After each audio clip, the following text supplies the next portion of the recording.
And OBS is live. Oh, there's the ping. Let's follow through with the ping. Make sure it goes through. Yep. Okay. Cool. Looks like it's working. All right. On that note, Time to post it everywhere. exactly. Good evening, everyone, and welcome to the Briefing Room 13th MU podcast, hosted by your lovely command staff. I am Captain Takeda Hideyoshi, the company commander and Apollo platoon leader. I am Captain Dubs, the CEO of Tuma. I'm Second Lieutenant Soccer, Tuma XO. I am everyone's favorite First Sergeant Cyber, the SEA. If you have any ideas about the podcast, you could reach me at 304-625-2000. Stop! Don't do that. do not do that. I'm Senior Chief White. I am leader of the trauma element.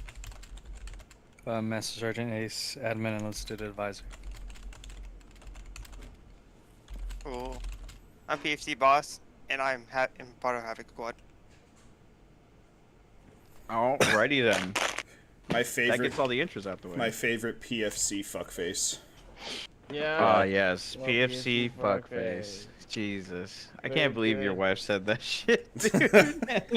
In the middle of He said debrief. congratulations. You No, know? it's not even the middle of debrief. It was literally right after I promoted him. Even better. Congrats, fuckface. How you doing, boss? You've been listening to a couple episodes now. How are you doing, man? Doing pretty good. How about you? I'm alive. I'm well. Got you on here, so that's exciting. What are you excited for in today's possible podcast questionnaires that might occur? I don't know yet. Depends on the questions, and I guess depends on the answers. So I give in. Valid points. Agreed. I will say, to kind of start off tonight, for those who were at the op this past weekend, what a fucking op, dude. Like, crazy all around. Probably, definitely in my top 5 of unit ops, like, ever. I don't really have more else to say on it than that, other than all the specific experiences. But boss, what was it like a part of being Havoc on the ground when when shit hit the fan? What was that like? It was chaotic, cause you guys definitely jumped us when we were in the middle of training. I was, for most of that part, we were pretty calm and collected, and we got shit sorted out kind of late. But at the end of the day, we still got it done. Yeah, no kidding. Because from the Zeus point of view, I mean, I tell you, you got some really good, just unit leaders across the board here. Because the first thing that everyone did between the infantry and the mechanized elements was immediately attempt to consolidate, like just troop movement. Everybody got together, organized a defensive plan, held out against the Chinese assault, the PLA assault, and you guys went and pushed them out. Pretty cut clear textbook kind of stuff. So big shout out. What was one of your favorite moments from that operation that you were part of?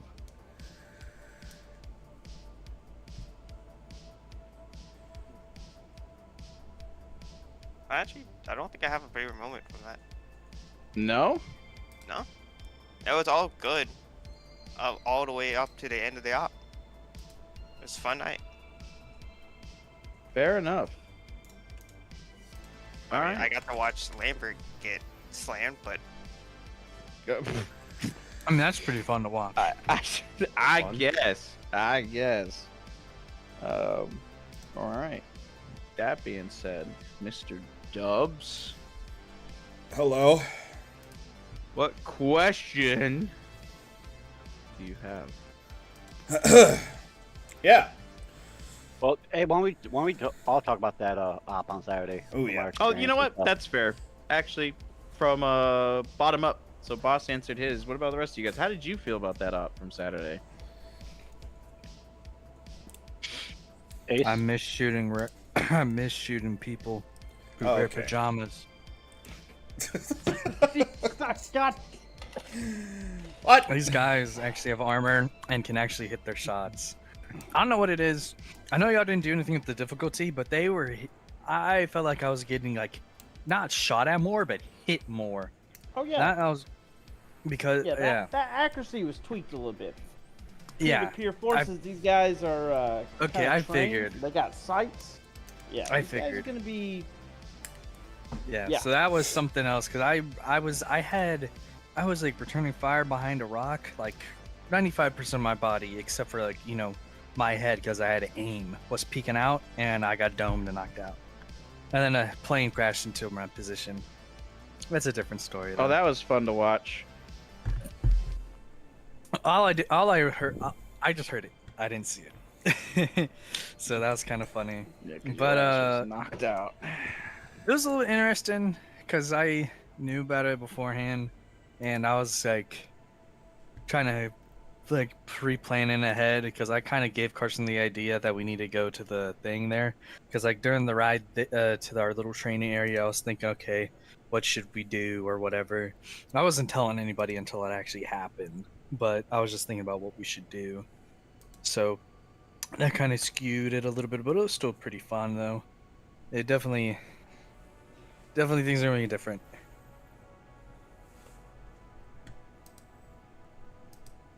Yeah, for me it was great because I knew what was going to happen. I didn't know when, but to kind of not ruin it for everybody else, I stepped back and I let Keeper take control of the corpsman for the op,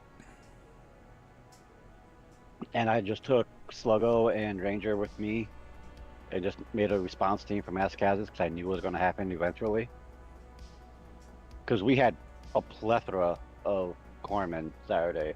I was like surprised as fuck. Dude, you got a fat team of corpsmen.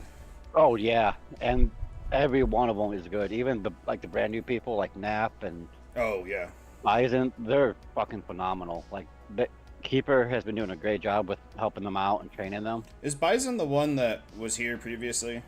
Yeah, Okay, I knew that name sounded familiar. yeah. He left when the scene. February incident. Oh yeah. Okay. He just didn't want to be. He had an armor burnout.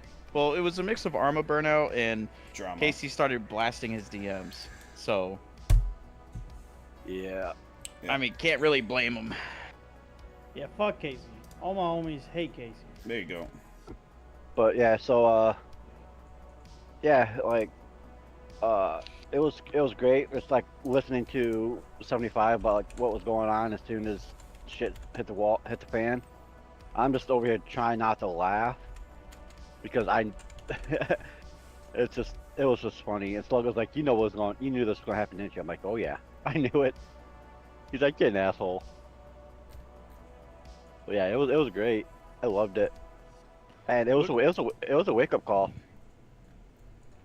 Real. Yeah, we've been saying. I guess it was one of those things where like as Zeus's. I mean, we had been saying it for like what weeks about how rough the Chinese are gonna be when they land, and everybody was like, "Nah, we got it." Like, okay. We didn't have Like- it. I knew it was gonna be rough. I knew that. I just didn't know how rough. And it was like I was prepared, but all the other corpsmen weren't, and that's what made it rough for us, as they were not completely ready for that to happen. Which Is great for story. oh yeah. And then we ended up with like what 7 deaths altogether, Yeah. including Tumal. Yeah, I think Which just ground was 5. Yeah.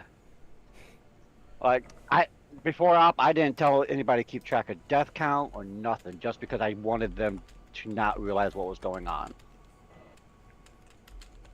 So it was, and then as soon as shit hit the wall or hit the fan, Keeper was like, "Why I need you to keep track of death count?" I'm like, "Nope, get somebody else. I'm doing something else."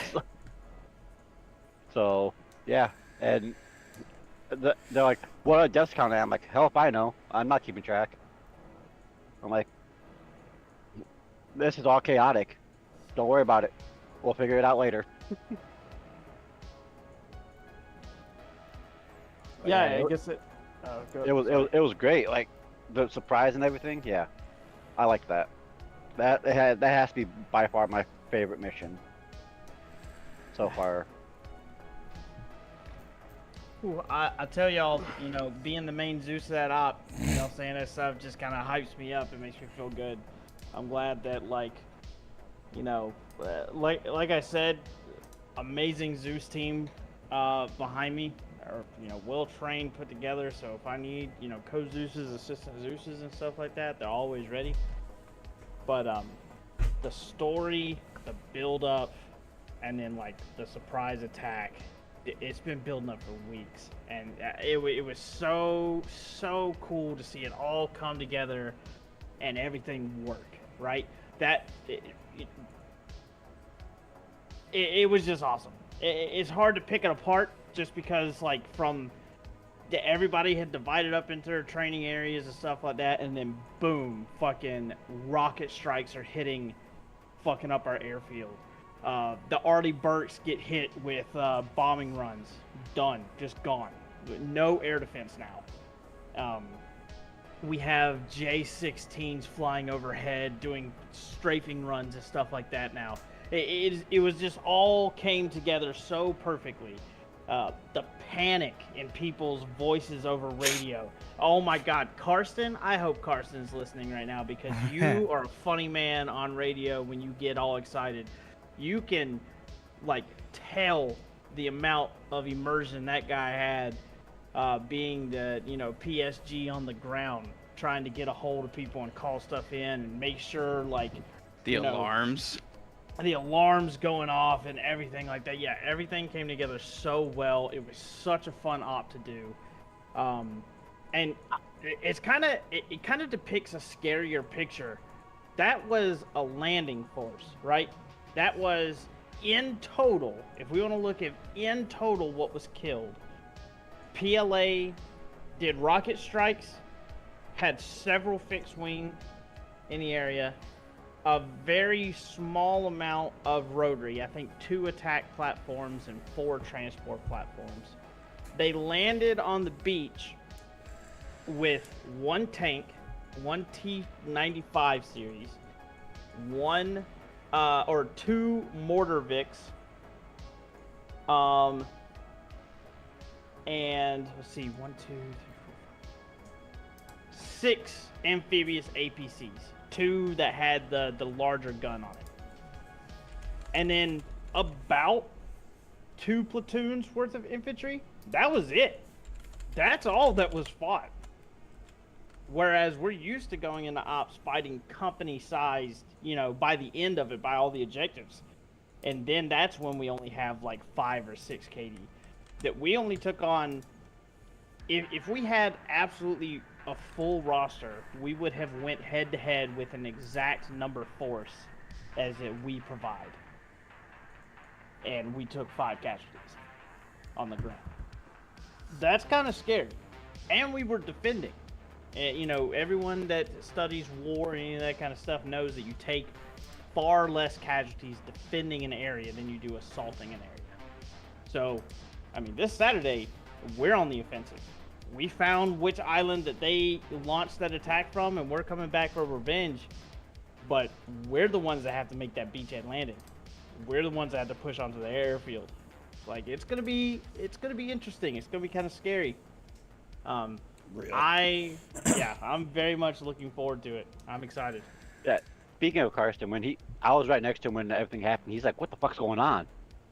Those sirens?" And I'm just like, "Oh god, this is funny. I'm trying not to say anything."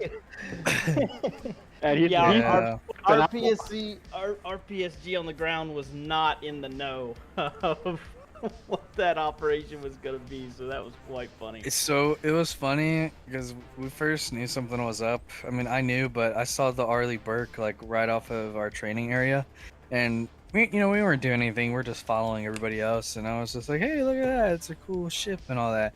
And we were looking at it like, "Oh yeah, that's cool." And then it shot up 2 missiles, and we are like, "Huh?" And then it just gets fucking blown up, and we're like, and then Carson goes, "Oh shit!" So. And he goes on the it was radio. kinda cool. He's like, Ace, White, what's going on? Both Oh. of us were like, I don't know. Ace was. I heard Ace fucking snickering because he was a little bit away from me. It was funny. Yeah. I think after he did his like little radio thing, I laughed. I don't remember.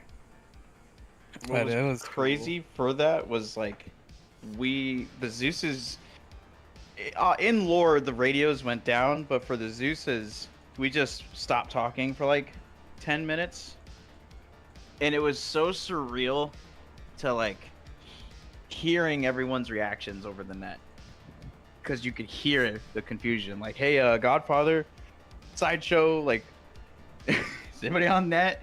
And then you try to hear everybody else like chime in and stuff, and I guess it just goes to show the quality of leadership, because the first thing everyone did was consolidate, Yeah. just get together, organize themselves. I mean, I didn't have to say anything. I was just like, yeah, set up at Fleet Command when net got back online finally, and And we y'all were just already did there. it. Yeah, y'all just did it. It just solidified the maneuver, but oh, it was so cool watching you guys go through that stuff. It was probably 5 minutes of constant radio communication with us being silent. It was, hey, does anyone know what's going on? Is anyone net? Okay, obviously we're getting attacked. We just had this Arleigh Burke go down. Break, this is Havoc. We just watched the Arleigh Burke go down. We're mobilizing back to infantry location. Infantry is like, hey, everyone move on fleet. It was just constant, back to back to back. Tumal calling out air targets. Like, it was very cool to listen to. It was as much like panic was kind of going on. It was organized, which is, I mean, I don't know who to give that up to. I think that's just leadership course and RO training and stuff for squad leads and our JTACs and our ROs and TUMA, like all of it just. When shit hit the fan, training took over, and everyone just went to their fundamentals, and it was very good to see. My favorite part about the entire op was seeing the fire team with Tumal. Oh yeah, Yeah, that was great. yeah, Look at finally that. getting their feet dirty. Hearing Soccer's voice on the ground, I'm like, wait, what? What the fuck? Yeah. What up, Bubba? Like, Still you in got their flight shut down, huh? Yeah, no, that was- you got that was shut down. my He's like, yeah, I got favorite part, shut down twice. I'm like, oh fuck. Yeah, The dog, Go ahead, Soccer. I was gonna say there was no way like we could get any rotary up in the air. I tried it, and it was just like hell. 'Cause there's no like terrain you can use to hide behind. It's all flat. So you're just a floating piece of metal out there waiting to get shot down. All these damn fixed wing, all up in their skies and shit, dude. I will Within, like, say, 30 seconds of me getting in the air, got shot down like right away. Get over to a BP for Yogi, and I'm getting locked. I'm like, I can't. I tried to run, can't run.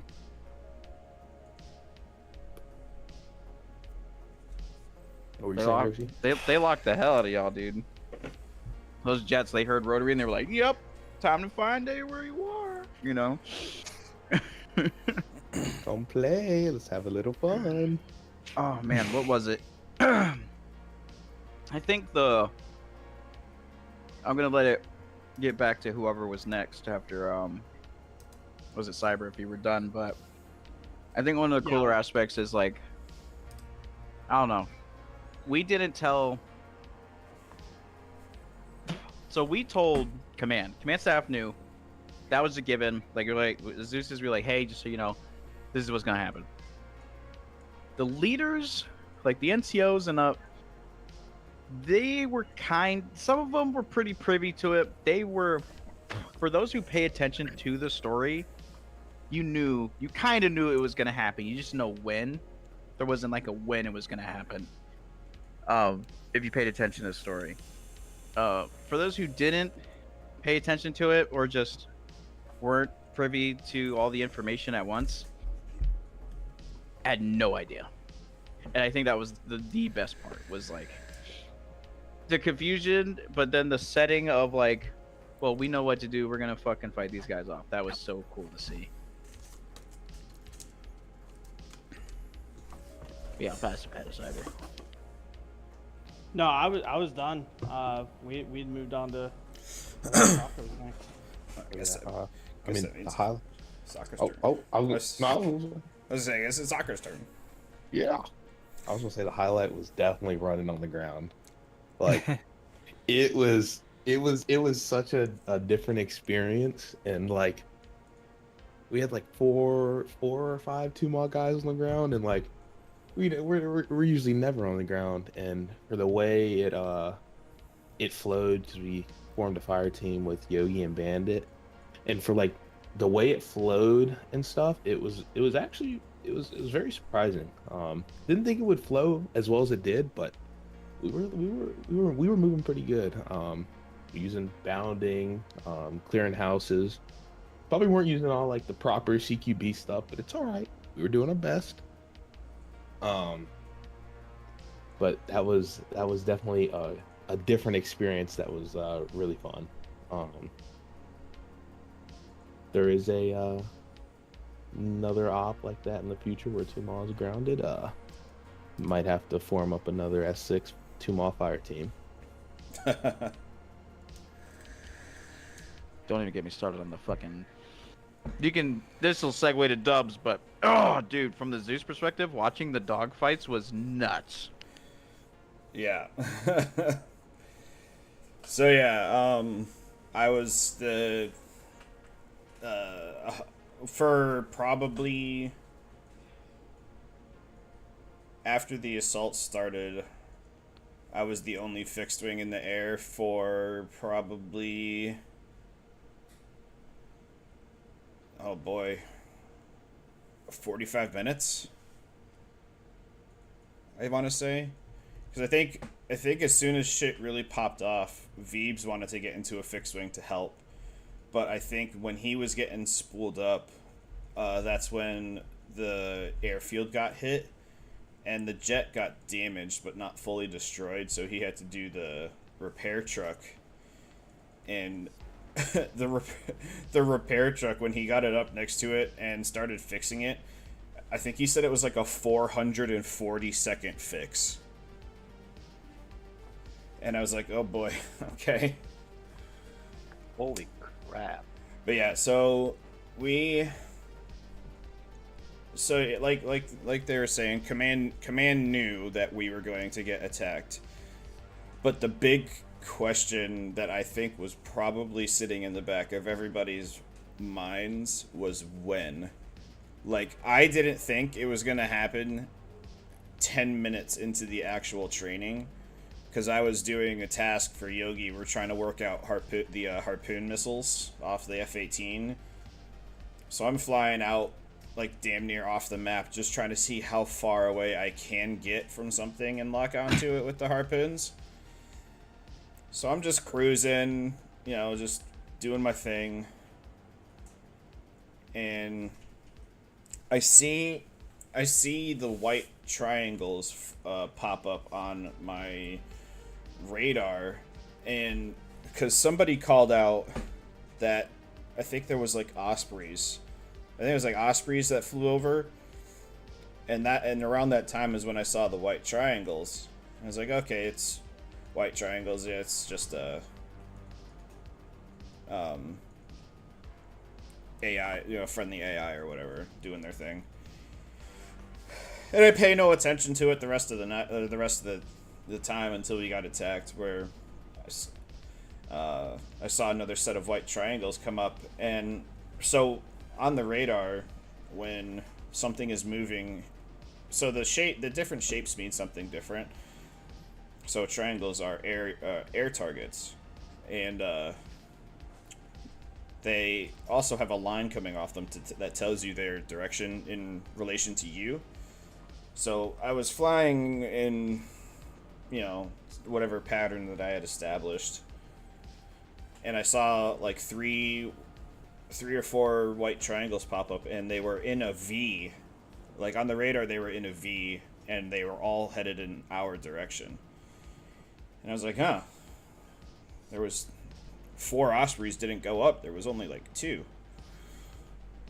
So I was like, okay, whatever. And then all of a sudden, Veeb starts freaking out, saying that he got locked and hit. I was like, huh? What? What do you mean? And then Yogi gets on, and he's like, yeah, confirm red air. It was I think it was like J16s or whatever. And I was like, oh, okay, so this is when it's gonna start. It's been like 10 minutes. So yeah, for probably like the first 45 minutes of the assault, I was the only fixed wing in the air. The doorbell rang. The doorbell ring? Okay, I'll be right there. Yeah, I think it got really crazy with PLA. I think this is definitely where we got to see some of the PLA outreach with like fixed wing and stuff like that, because halfway through, Dubs had already shot down multiple targets, and then we pulled the air wing from Bravo company, which was stationed off to our southeast. They provided 5 more F-18 cap aircraft to help with air superiority, and there was just a massive, air battle above the island. I don't think a lot of infantry got to see it because they were handling their own business and trying to retake Hill Point. Dude, the AI F-18s were insane. Yeah, they were. It was crazy. So yeah, I had the proper loadout to react to an aerial attack, but I just didn't have as much as I normally would have carried. So I did what I could, and then there was a small lull in the aircraft that were coming, and I was like, Yogi, I'm landing. I need more missiles. You're gonna have to deal with it, because normally we clear landings with whatever JTAC we're attached to land. And I was like, Yogi, I'm not asking you, I'm telling you, I am landing. And he's like, yeah. I need more ammo. So, got more missiles on my jet. Just be more concerned about running into an enemy J-16 downed on the fucking runway. Well, I was using the carrier. Veebs and Lenve used the airfield. Yeah. And not to mention the 2 ship kills that you got. 2 Type 72 frigates made an appearance far off the coast to the northwest, and the first 2 successful air to ship kills for our unit. The unit as a whole. It's been around for 2 years now. This is the first ever recorded ship kills from Tuma. So hell yeah. Kind of a big step, and they got frigates out this far. We are not in the west part of the Pacific Ocean. So there's most likely going to be seeing a lot more of those. Yeah, for sure. I mean, I don't remember. I don't know if you were there when I said it, but I locked onto those frigates 20 clicks away. Probably the best way to do it, because those things have some range to them. Yeah, I mean, when you called over 60 and said, hey, long range, whatever long range radar was up. Yeah, early warning. Yeah, early warning. There's 2 frigates coming in from the north. So I think I was like 3,000 meters up in the sky, and I think I got to within a click and a half of the ships, and they were shooting at me with their anti-air missiles, and I was like, oh, okay, so 3 clicks up and a click and a half away is not good enough. Very good. Turn and burn. Breaching the dome, yeah. So that's when I was like, all right, you know what? I'm going to get high, I'm going to get far, and I'm just going to shoot the harpoons whenever they get a lock. And yeah, that was 20 clicks away. 20 clicks away when I got when I was able to like lock, I guess, not lock onto, but see them on my scope. Target them. Yeah. But I didn't. I think the harpoons got a positive lock at like 18 or 17 clicks out is when I was able to shoot. And I got 2 successful hits on them. Sunk in the water. Omeo. Oh man, I won't even lie, dude. It was rough watching you eviscerate. So on the Zeus side, there's an aspect to it that really sucks, which is like, y'all do so good, we have to cheese some spawns. And by cheese, I mean, sometimes you guys kill so much shit, we have to respawn in units to make it still feel the capacity that it is, but also not overwhelm the server. And I don't think we did at that point, but after you had destroyed the frigate, you just started bombing the dog shit out of their landings. Yeah. So And I remember Cyber going, he hit the fucking tank. Yeah. My one tank that I put out there, and you had to bomb it. hey, Bandit said bomb it. He said ISR heal point. Because that's where we're going. And I was like, okay, cool. And there's a landing craft there. I was like, first off, that should probably die. I was like, first off, there's an LCAC there. Second off, there's a tank and some LAV style vehicles there. Bandit's like, cool, bomb it. It is funny that you also brought up like the Veebs needed to repair one of the fixed wing. Bro, Havoc spent like 500 seconds. It was like Cunningham or Marcuzzi. One of them spent 500 seconds repairing one of their LAV boss. You know what I'm talking about, right?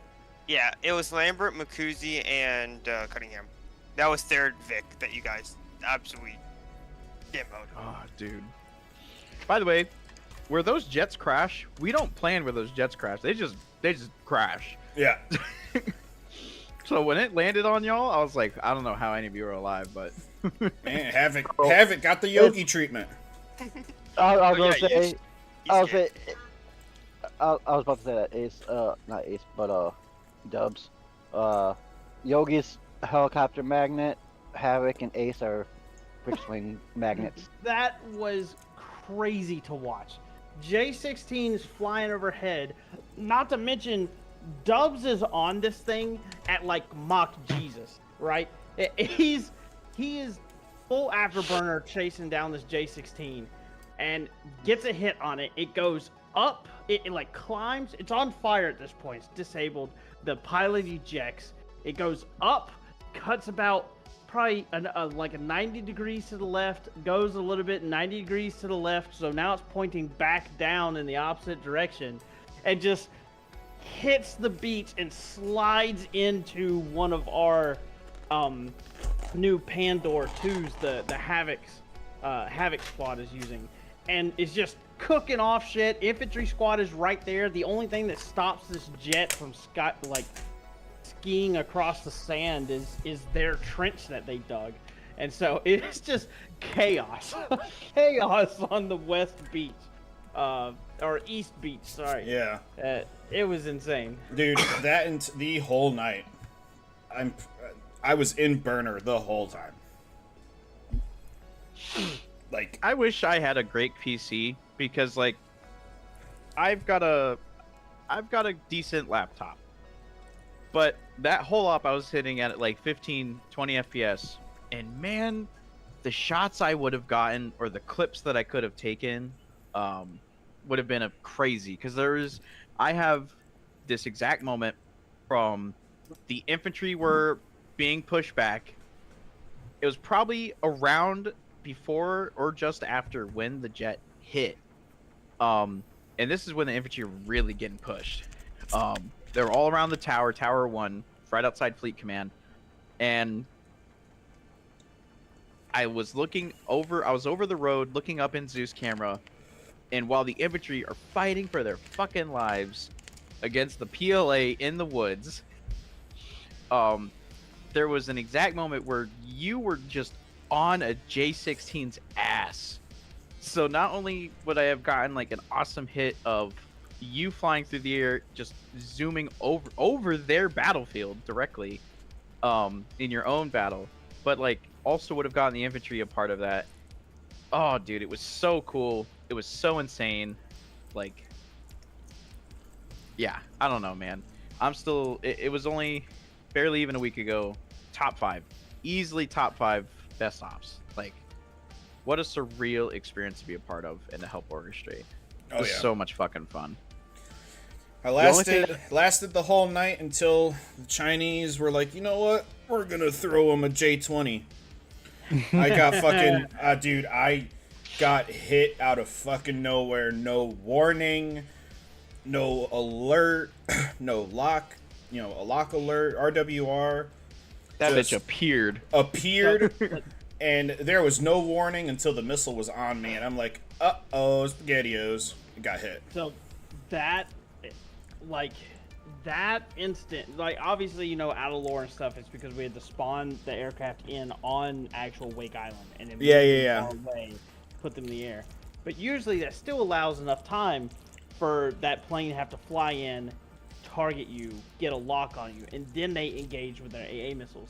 But the J-20s have it's called like the PL-4 or something like that, which is an active radar missile.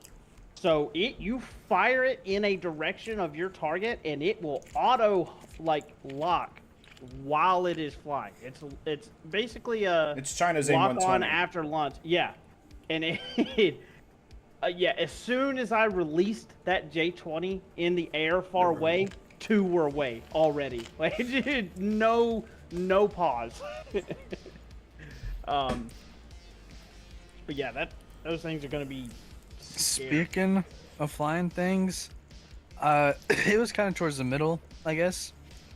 Like towards the fallen action. It's like when we finally moved off of the forest or whatever, and we were going to reclaim our taken land or whatever. It was a little outpost, and I noticed a little drone flied up from it. I was wondering if somebody saw those. Yeah, I killed it, but I couldn't tell what was like under it. Was it carrying a grenade? No, it's a camera. PLA have UAV fire teams that will give active call-ins to mortar and just squads, APCs. Those things are going to be scary, especially for recons. Coming up, if we, once, because obviously now that we know we're going to war with PLA and stuff like that, eventually we're going to hit the island of Tanoa, and that's going to be a simulated Philippine island. Yeah, when we're back doing our force recons and stuff, those UAVs have thermal imaging. So it's going to be, it's going to change how our infantry move around different terrains, especially mountaintops and stuff, to get their recon pictures and stuff. It's going to get a lot harder. They're going to have to stay a lot more, in the wood lines and stuff like that. So it's going to be, I'm really excited to see how that new, because like I said, it's peer-to-peer now. It's not near-peer. It is peer-to-peer. So if we have technology to do stuff, you can expect that they have some sort of technology to be able to do the same thing. So I'm excited. It's going to change how we've been fighting the whole time the unit has been in existence. This goes back to what you had brought up, Cyber, but I also want to put out there for any of the additional viewers and for my command staff here, we didn't fight like a full Chinese military. Like, they sent a very small expeditionary force to try and overwhelm Wake with a very, maybe a company-sized element, followed by a few, fleet assets, right? did To a- remain on like not on radar or to have a heavy ping, right? Now, obviously, in terms of story, I want to make it very clear and apparent to everyone. This is a different universe where they have a much higher fleet output than the current real world existence. So please do not compare like Yeah. IRL with alternate the universe. stuff. These are alternate universes. There's no way they could do what they did nowadays. Blah blah blah blah blah. Argue it in the comments. I don't care. Gives us more views. But regardless, my point being is that this was their expeditionary hit because while they were attacking us, they just did a Japan. They've now hit islands around Japan. They've hit the Philippines. They've hit islands around the Philippines. They're all in. So, just Yeah, what they make sure said. that it's very clear that we are about to start going toe to toe with a shit ton of these guys who are, if not just as geared, maybe more geared than we are. Fun. Yeah, what they sent to us was pretty much like a skeleton crew. Yeah.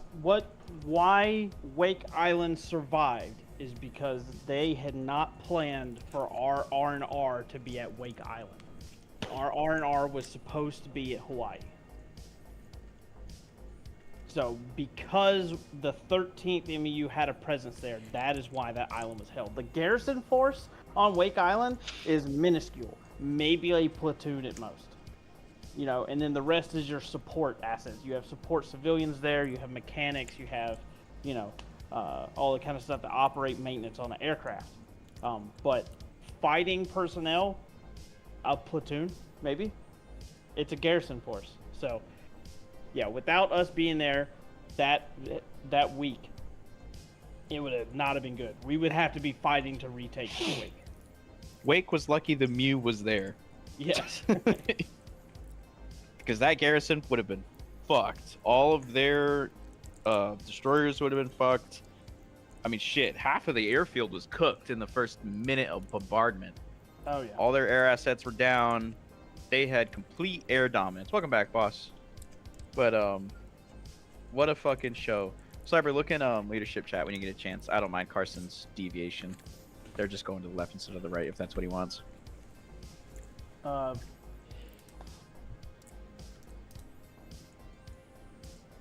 For the viewers who don't know, if you like Arma 3, we're currently planning our next assault being the island of Utez, which is going to be a little island assault. So we're getting back to our Ura Marine Corps amphibious roots instead of I hate sand roots. So Fucking sand. fucking I'm sand. still cleaning sand out of places. Yeah, it's a video game, and there's sand coming out of my goddamn Kevlar. Fucking. Bro, we Dude, were in that desert for too long. 9 months? Speaking of sand and shit, I was going through some of my stuff and I got one of my helmets from one of my deployments. And I fucking moved it and there was fucking sand that came out of that shit. Bro. From Iraq or Afghanistan. One of the Oh two. my fucking god. I was like, what the fuck? Bro, you should put it in a God bottle. damn. I Put it in did. a bottle. Oh I my did. god. I knew it. I fucking, yes. We put that shit in the bottle and was like, yep, you're coming home with me. Nah, I got it in my office at, well, the room that I'm remodeling to be in my office. What's So, so yeah. important about that sand? I kicked in doors with that sand. I filled Literally. sandbags with it. It's like, wow. That just shit. that just brought back so many fucking memories. Clearance is clearance, brother. What's up, 40 Donut? Christopher W. Who's Christopher W?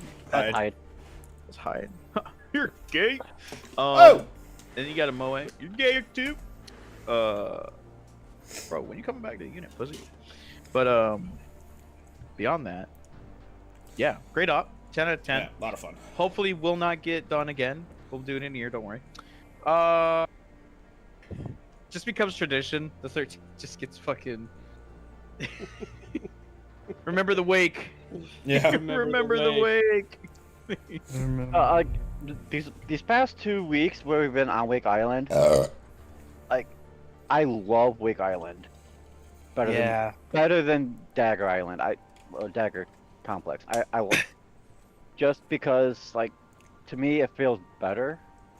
Bastards took my house. Yeah, that In was funny. op. So Dude, for I those was who like, don't can I know, bomb it? Wake Island used to be the unit's training map. Like Dagger Island right now is the current training. Like we use it. It is the like home base of the 13th. It's where all the training gets done. It's where everything gets done, right? It's the training. It's the training map for the unit. Wake Island used to be that training map until it was just like it's just too much water, not enough land for us to play with, right? And when you get bored as S3, you get creative. So Cyber would put down all these cool markers and areas and blah blah blah. And officer housing, which is what it's called on the map. I got my own house, and that's where I got my own spawner and stuff like that. And so His own personal gym. I had my little gym and my little shed. I had an armory, my own guns. Like I had like a bed and everything. And those bastards sent 3 PLA fucks to take my house. So I remember in op, Apollo Romeo, which was Lance Corporal Anderson, he comes in, he's just like, yeah, so can we confirm, Godfather, you want us to get back, you want us to go and take the officer housing after we take Heel Point? And I was like, yes, go ahead and, maneuver, do that, blah, blah, blah. And I was like, get my fucking house back. So I left quite a bit of Easter eggs from the time that it was a training map, and I don't think anyone found them. No one cleared the command building, so no one got to see my beautiful face on Cap's desk. No one found the radio hideaway. Cap's like vacation spot out on the beach with an active radio. I did. Oh, you did? I did. Okay, I did. cool. I was like, you know what? I want to see. I want to see the shit still here. And I fucking went. I seen it. I was like, yes, yes. Our debriefs are pretty efficient. I'm not surprised that they don't come up anymore. We try to be super efficient with the debriefs, so I think all the funny stuff isn't talked about until after we're all out. Yeah. Dude, it sucked because they killed S4. Yeah, they smoked S4, dude. Oh, me. yeah, I went I there. was the person in the fucking thing on the computer that has the bandana that's supposed to be me, because I do server stuff so good I can do it with my eyes closed. They killed me. Yeah, I noticed everyone was dead and the boxes were gone because I ended up running out of ammo for my gun, and I was like, oh, the arsenal's just right over there. So I ran down and I noticed there was no AI and the boxes are gone. I'm like, oh shit. Uh-oh. I noticed. Make it, man. They didn't make it. Actually, we never found their bodies. They might just hid. Bro, he's gonna give me my fucking guns now.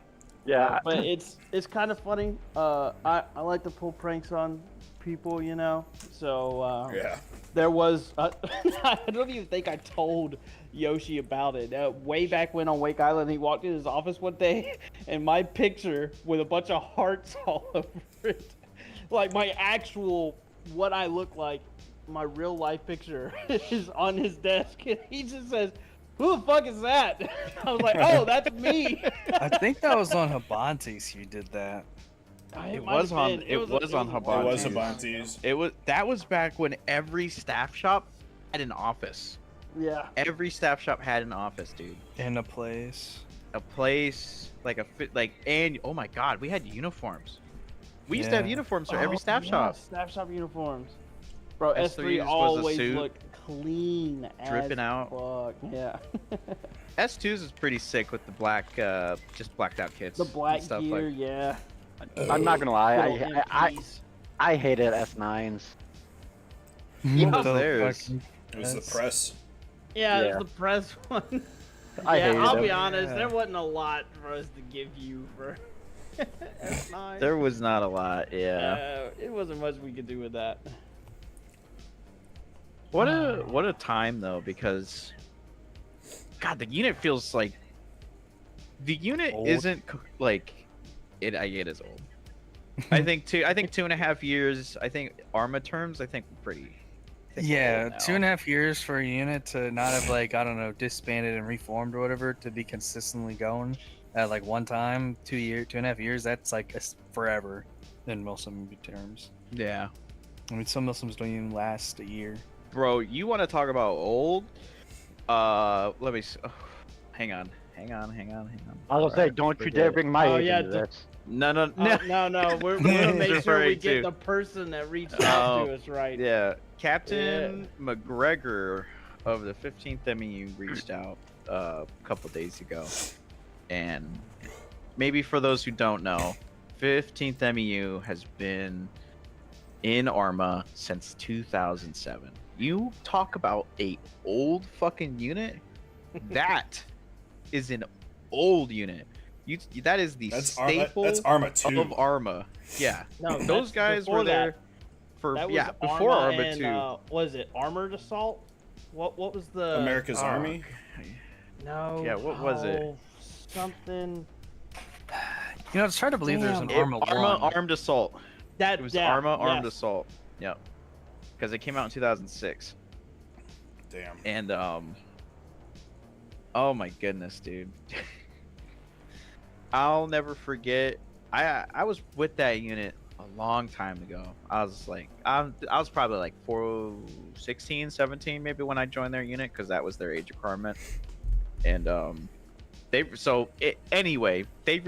had reached out to us, and he's reporting up to his COC, which is like wild, because you're talking like that's a real like hundreds of people in that Milsim unit. Hundreds. Like here in the 13th, we've only got like, we've got 100 people maybe in the Discord, and active on the roster is about 50 to 60 people. The 15th has hundreds of human beings. We talk about a platoon. We know it's like maybe 2 squads or whatever. When they say platoon, they mean a platoon. Yeah. Yeah, we'll bring a will have platoon. they'll have to turn Stacked. people if they do a joint op with us. They say they'll bring a platoon. They will have to turn down people because there will be so many people just wanting to do anything. Yeah, their whole unit cannot come to one of our ops. They have there's no way. they have actual time and rate requirements. Yeah. So you'll have people that's been in that unit for like 4 years and they're just a corporal. But that's like that is something to be like, holy shit, that's a corporal, over there. It actually means something. It's crazy. So like we said Captain McGregor, he's the CEO of one of the companies. One of the companies. There is more COC above him. Here, Captain Hideyoshi of Lotus Company is the CO of the unit. No. No. Not over there. That is only one company of multiple companies that they have. When we were talking, What they have is what I want. yeah, when For they the were 13th, talking, dude. when he was talking and we were in the meeting and I realized that he's not the CEO of the unit, I was like, what the fuck?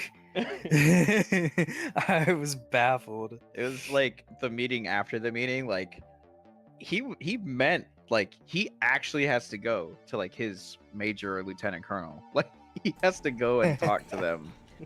And then basically review, and I'm sure that's what all their COs do, is they review maybe dozens of units at a time. Like,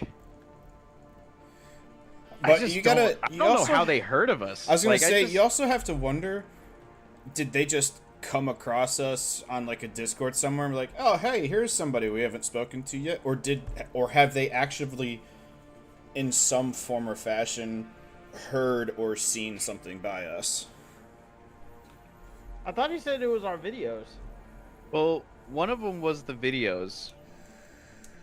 It was the videos, and he did see it from the video. Yeah. No, the 25th server, remember? He told us that he saw us and recognized us from the 25th server, and then he went and to then our also, YouTube. yeah, he said he watched our YouTube. And he had videos. seen one of our videos on YouTube and from Metal, because we had a Metal video pop off. The Tuma video. Hold on, let me get an accurate count for you on that one. See where we're at a few months later. Yeah. Oh yeah, that's a good thing we're trying back in. I didn't even think about that. I just did some quick Googling while Dubs is doing that. 3,000? There's a video on YouTube called The Evolution of Arma from 2007 to 2018. That video is 6 years ago. The Evolution We need of Arma video 4, damn is it. 6. No shit. It's wild to think about that Arma 2 came out in like 2009, and then Arma 3 came out in 2013, right? So Exactly. like Dude, that's 10, like with 11, 12, every- 13, 4-year difference, right? 2013, the closest we've gotten Arma 4 is Reforger, and that's it. And Reforger has been out for 3 years, 2 years now. 3 Like- years. Something That's like that. insane, bro. That's how it is for like every like major game series. GTA is like that. The distance between GTA 5 and GTA 4, that's like nothing compared to what the drought we're in right now. At least, you know, it's I think with gaming every companies are big just scared. I think they're just scared because if they fuck up the next title, they're Cooked. Yeah.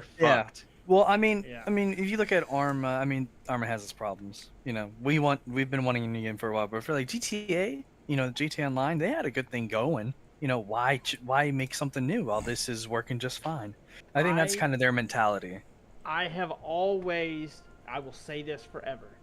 If EA would just stop trying to fucking innovate shit and remake Battlefield 4 just from the start to finish, completely remake it, and with just better graphics and maybe some smoother movement, it will last for years, maybe a decade. I still play Battlefield 4 because I still think it's one of my favorite FPS shooters. Oh yeah, for sure. That's all they need to do, is just remake a good game and bring it into the modern time. That's all they have to do. I recently heard that Republic Commando, Star Wars Republic Commando, is getting a remake. It's by a small dev team, so it's not gonna be fast coming out. They've been working on it for a couple years, but that is a iconic game, and I'm so excited. And then you It's turn just- around, and look at the company that's making. I don't know if you guys have seen it yet, but Star Wars Outlaws. That good, at least what they showed, because they're saying it's going to come out within the next like 2 to 3 months. That game Is what looks they're pretty shooting bad. for. It looks like hot ass. PS2 vibes, bro. Yeah.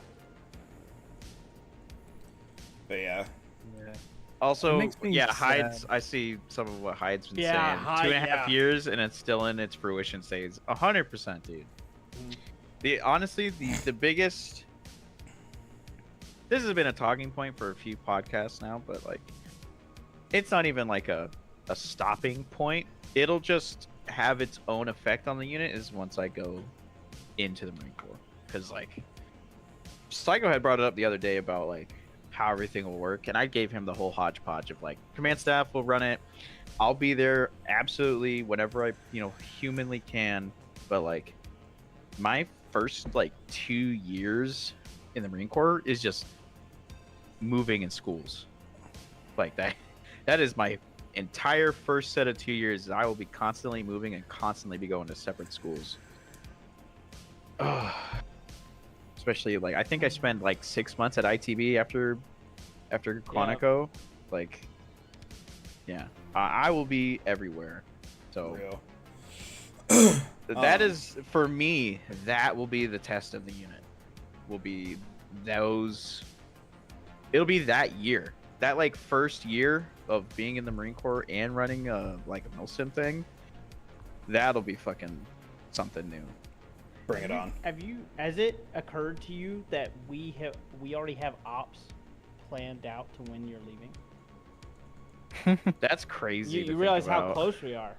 Like we have ops planned up until and past when you are going to be stepping away. I know. It's time. That's is so weird to coming think up. about. That's what, like next summer, next fall. Oh my gosh.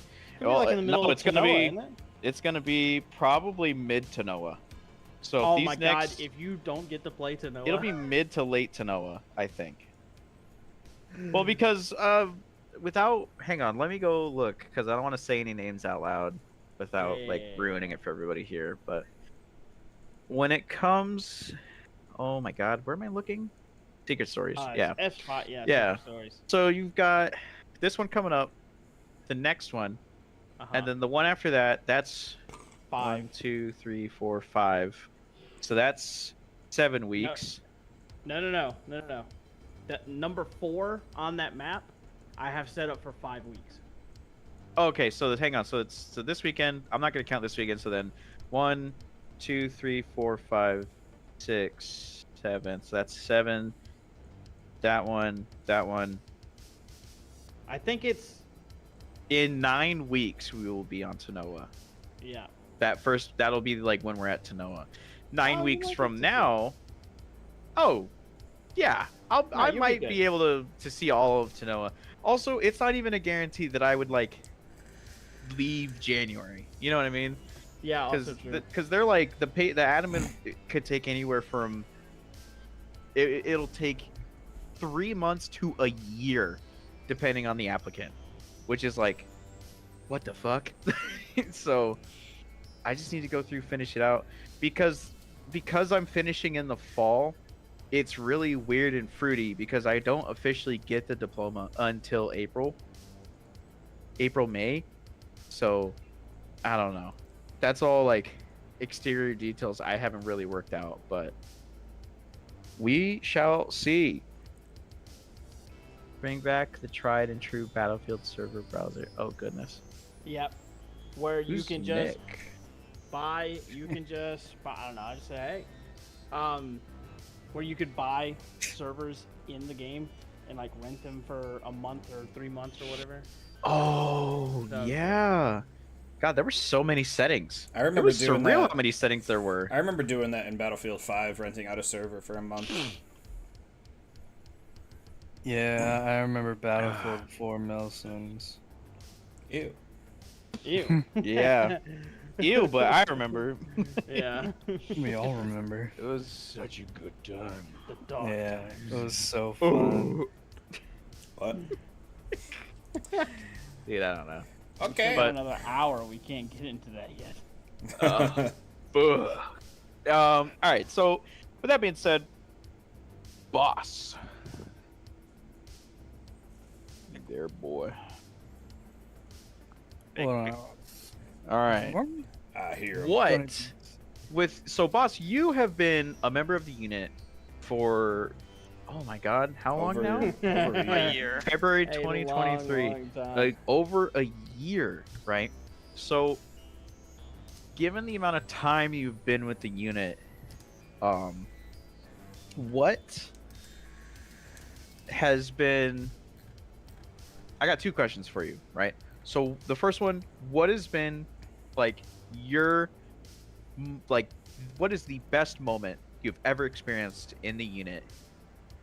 Right? So it could be any moment. It could be admin, op, whatever. And the second question is, what do you want to do now or in the future of the 13th?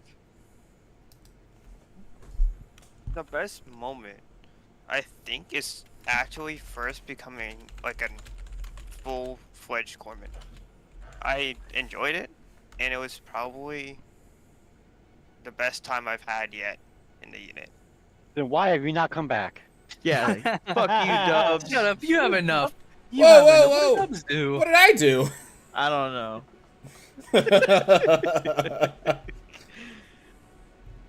What was the experience like for like? So before we lead off into the second question, what was that?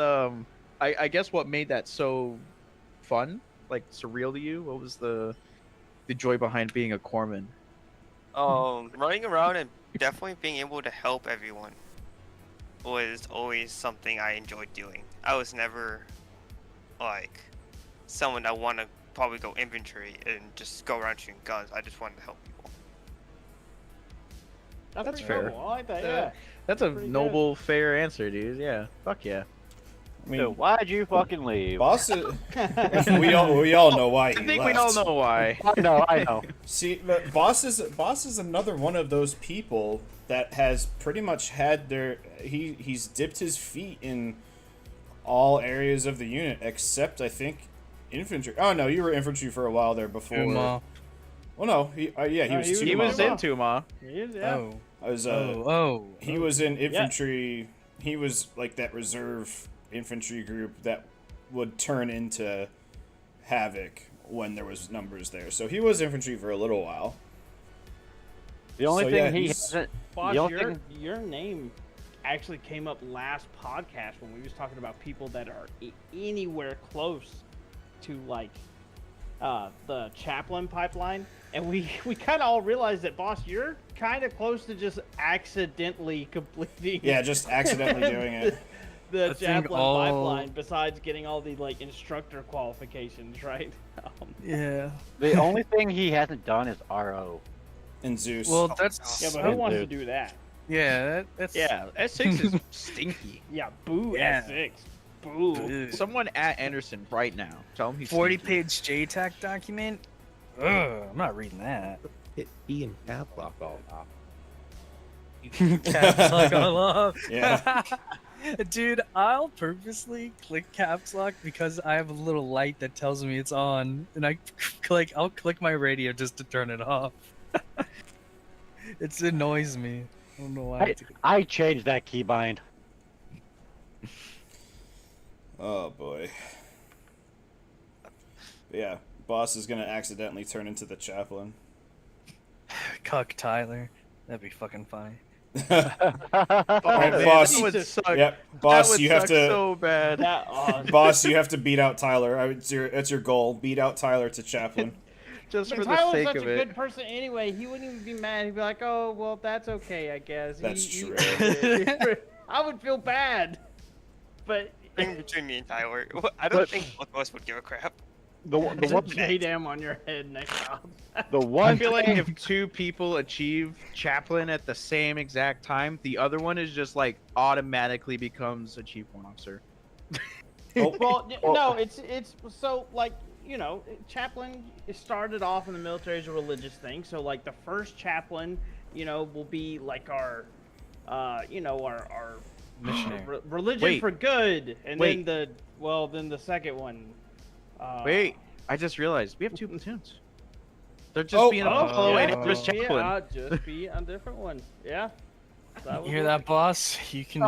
You might have a and- chance, boss. You can. You spread might the word have of a God into chance. the only So the you're only thing saying is- there's a chance? the only thing is, boss would have to be an SNCO as well. Oh yeah. That's Oh, true. yeah, that's It is right. the other requirement. Yeah. But Boss. I think you might actually be the one of the people that's embodied the like, hey, if you just want to show up and shoot things and stay a PFC, you can. You have been a PFC for A year. Oh, a year. Yeah. And he's Nothing like, wrong I with just that. like shooting things. Yeah, no, Hey, absolutely he nothing was- wrong with that. He was almost an HM3. Yeah, that's true. He was a warrant officer for a little while. He got rotary qualled. Oh yeah, that's right. I remember warrant officer. Oh yeah. Boss. Yeah, or Dude. Dr. Fuckface. You Yep. have such a long history. We just don't track the whole fucking thing, dude. Fuck. Yeah, he would have been HM3 if he didn't leave Corman and go to Mall. Damn. Call him out. Call him out. All the homies hate Casey.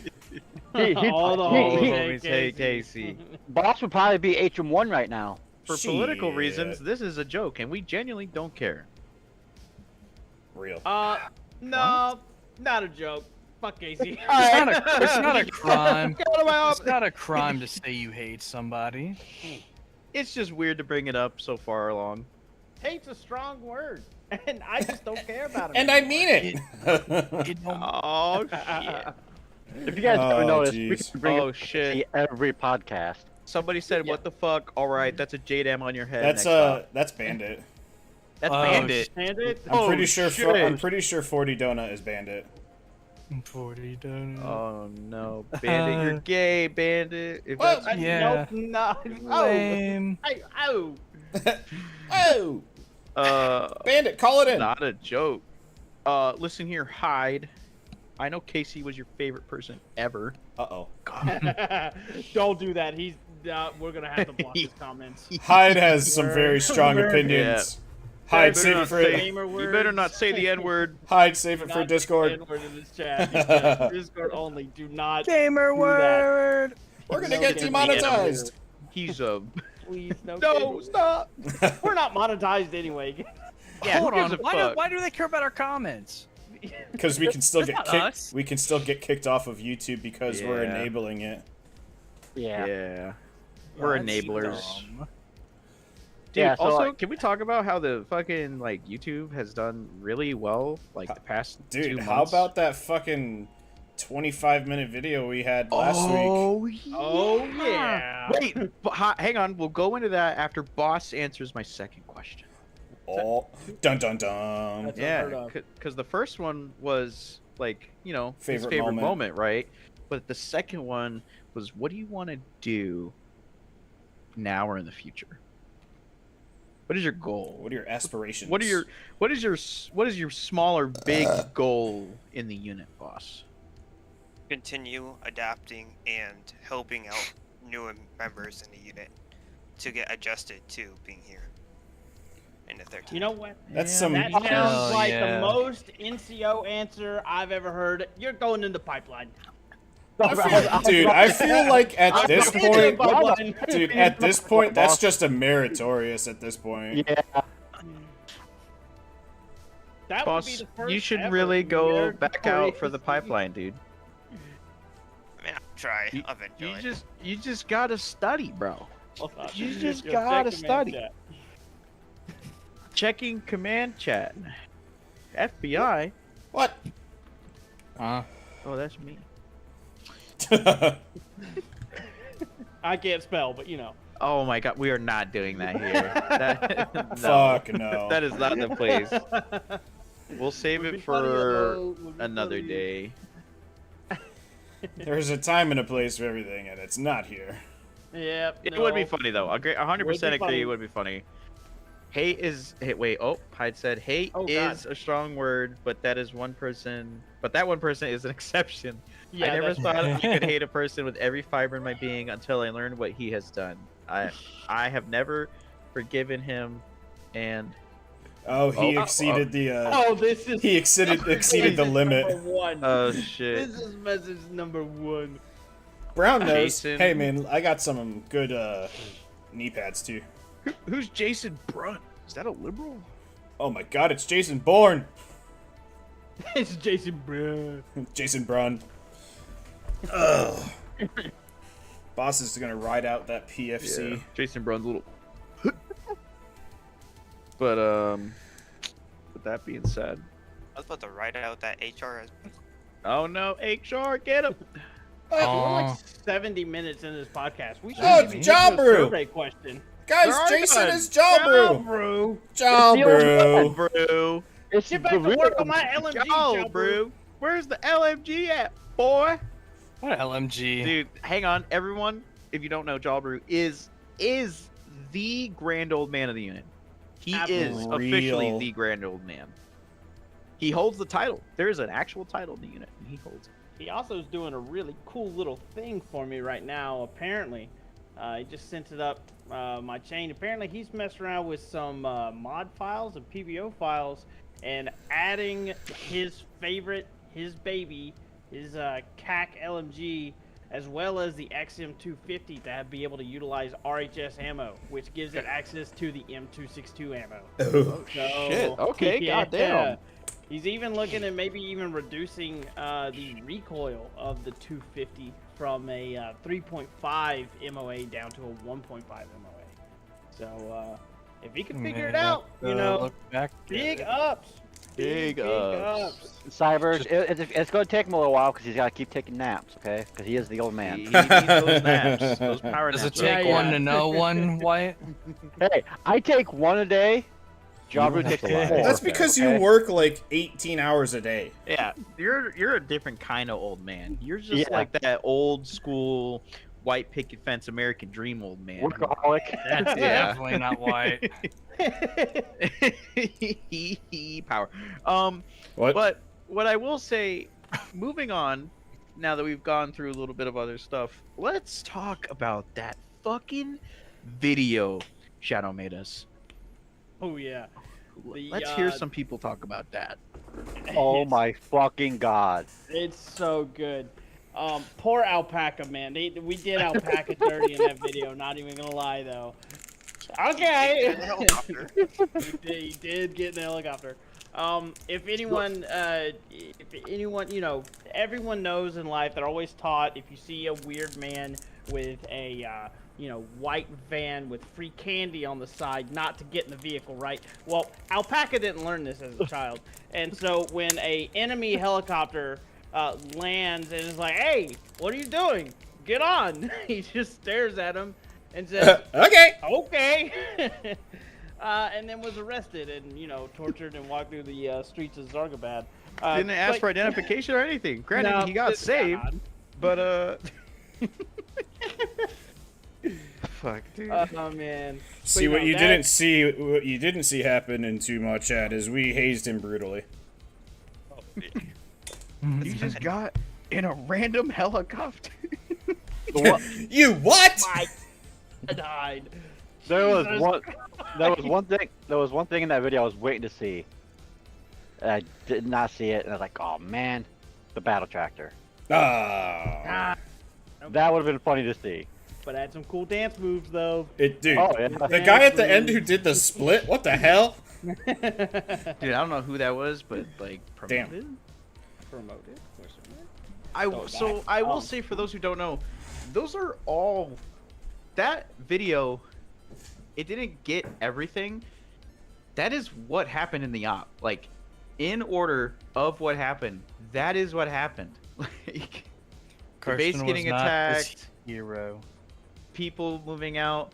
Carson, he played a bigger role than he really did. He did take out those machine gun nests after command was Fucking wiped out or eviscerated. wounded from that T-34, but yeah, dude, all that happened. The dogfighting, the Marines surviving at the FOB behind enemy lines, like, dude, it was surreal of an op. And I can't believe he made it. He made it into Shadow made it into such a beautiful theatrical piece. Like, that video has only been out for 5 days, less than a week, and it has 300 views. That's insane. Like, Not enough Alamo. oh my god, dude. I like the end of the video. Dude, the end was The cool. ending was great. That little prelude to, like, it kind of skipped a whole year from that moment to the I don't know what it was, but it was like the bass and the colonel when he was like, "They are devil dogs." As it got louder and the fucking music dropped, that was sick. That transition was fucking amazing. I have watched that video at least 10 times. Since it went live. Yeah, for real. At least. I have sent that to every one of my friends. Anybody that's ever said, "Hey, I'm thinking about joining Armo," I sent that to them. Like, this is the shit that we do. That's Like that's this- the recruitment video for me. Again, another one of Shadow's absolute masterpieces. But the Why We Fight video, fuck, that's Dude, that insane. goes so hard. It gives I you fight. chills. Yeah, But- our fight I think is Skittles? It is As, hard. as soon as I seen that video for the first time with you guys after the last podcast, all I did was I messaged Shadow, said, "Oh my fucking god, bro." That was it. Oh, dude, I think we all did. I did something Everyone similar. did. Yeah. 100%. Because I did it. I'm pretty sure. Yeah, everyone did it, dude. It's crazy to think he's able to do all that kind of just insanity without any rocks. Dude, I was thinking the same I was thinking the same No thing. rocks. In case anyone doesn't know, Pakistan has no rocks, bro. And he does all Yeah. that. See, Fun the fact. stuff He's that he, still able to do that. What's your excuse? You got rocks. Yeah. the stuff that he's doing is the stuff that I had in my head when I first took over S9 back in the day. That's the shit that I wanted to do, but I just did not know how to do it. And My- and Shadow was retired at the time, and now it's just like, god damn, I'm so glad he's back fucking doing that shit, because that's what I wanted S9 to be like. Yeah. My biggest hope for Shadow is he continues to use this like as practice and stuff like that, and he like finds a career in this, because yeah, he fucking deserves it. The guy Yeah. is crazy with video editing. And I will tell you this right now.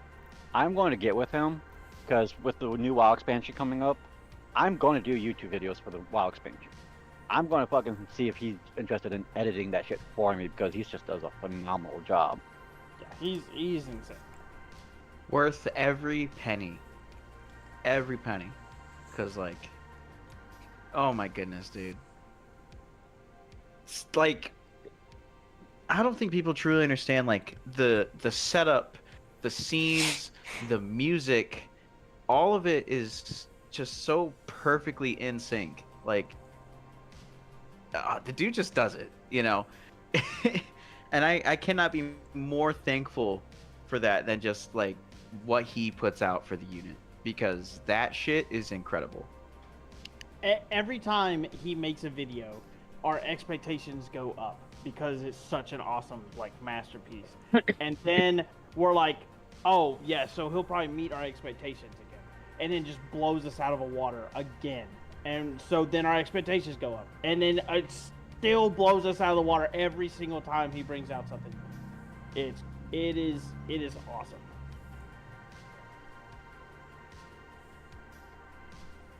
For real. Go watch that video. Go watch Yeah. all the videos. Tony now. Tessay. After this, not right now. Bruh. Give money. Bruh. What? Gib. So Survey questions. the before we move on to the questions, backtrack to you're asking where that one clip, that infamous metal clip, it topped out at 4,500 views.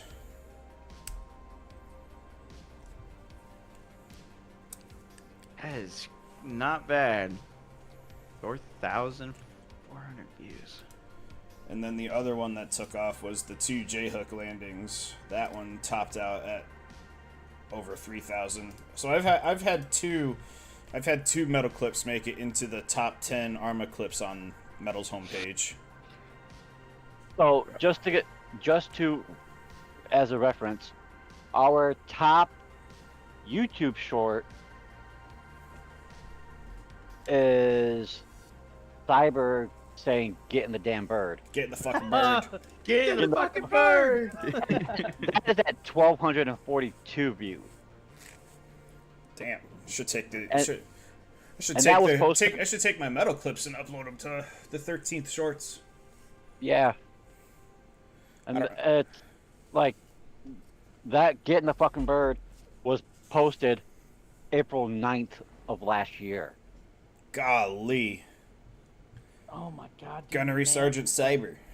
Actually, sorry. No, our that top- wasn't. That was our when top- I was. Or were you a top- pilot? I was pilot. Pilot. Yeah. I'm sorry, our top short is 1,527 views. And that was a damn good shot with an Abrams shooting down a helicopter. Oh, okay. Oh, that was good too. I'm pretty sure that's also the same helicopter that then landed on Yogi. Probably.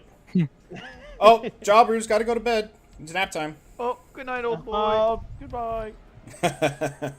Oh, good. No. No, Jobber. No, Jobber. Oh man. Dude. I'll have to get fucking- with you, White, or Shadow, and figure out how to format clips into the short format. Because don't they have to be sized differently? Yeah, just send them to me and I'll do it. All right, I'll do that. I need more interviews, bro. Those interviews The got interviews like are so 400, 500 views. I was like, what the fuck? Yeah, so Aces is at 501, mine's at Hell yeah. 455, and Lambert and Alpaca is at 445. Yeah, I definitely agree with Ryan there. The shorts is just where the attention span is today. Like in this. Yeah. day and age. With the current. Shorts is Yeah. how we're going to get Those like, quick outreach and 15-second stuff like that. videos. Yeah. Yeah, I've just gotta fucking, I gotta get more time to fucking do more shorts and stuff. It's just my work schedule and shit. It's just, I've I'll got tell you so one much that shit I needs to gotta get do. made is when we were testing the fast recon vehicles on the amphib back in. Oh, was it? dude, those need to Winter be Nap? uploaded to Those need shorts. to be uploaded as shorts. Oh my god, were Yeah, you fucking just who did you ram Hyde or did Hyde Hyde ram ram, No, Hyde it- rammed me and Cyber. we were talking, and I looked back. And Oh, then we're just dead. Yeah. Oh, we're We're dead. dead. Just half of the screen is gone. It's an amazing video. If you got that shit, send it to me. I'll I fucking have do it. It's in my medal. I can get it. Are you talking All about right. the little go-karts or whatever? Yeah, No, yeah, the little like go-go- the UTVs or whatever they were called. Yeah. And then the other one's the and nothing can go wrong. Oh no, it all went wrong. Oh, when it crashed into the arsenal and exploded. Yeah, the Arsenal bounced from the ground up to the ceiling, back down on top of the Recon Vic, and detonated it immediately in the span of like half a second. It was fantastic. Dude. And nothing can go wrong. Speaking of Yogi meeting a helicopter, that short has almost 1,200 views. Damn. Oh wow. It seems like our viewers like the Seamish Fortune. I mean, that's what gets views. That's Yeah. it's All the, right. it's like the stuff Hear that you don't plan is the stuff that's funny. All right, White, you hear that? We need to post more tragedies. And then the Puts on 90 GoPro. the 99 for Karsten. The 99 for Karsten's only got 90 views. Oh. Oh, That was like one of my favorite moments. YouTube said. I think it was also one of the first shorts we uploaded, and we didn't have that. I think that was when our YouTube was new. Yeah. That was September 23rd. Or not 23rd, but September 23. So last September, almost a year ago. Damn. Go watch our shorts. Our first short was posted April 4th of last year. Which one was that one? The EOD alternate ways of exploding shit. Disarming it. Oh my god. Oh boy. One that was made before I joined the unit. Yeah. Hey, soccer. Yo, dog. It's in o'clock. It is 10 o'clock with 38 minutes past. 38 minutes past his inning. All right, let's do some questions. Question. More cream. Yeah, hour and a half into the podcast, we'll get into our first question. Yeah, we might just. Dude, this Well, is how we it's been the didn't- past couple of One. weeks. Well, I that's know, better I than know. last week. It's We great. didn't hit any last week. We hit like 2 last week. Us and Oh, us yeah. and that's right. Psycho had a lot to talk about. Oh yeah. Psycho had a lot, dude. Yeah, it was good.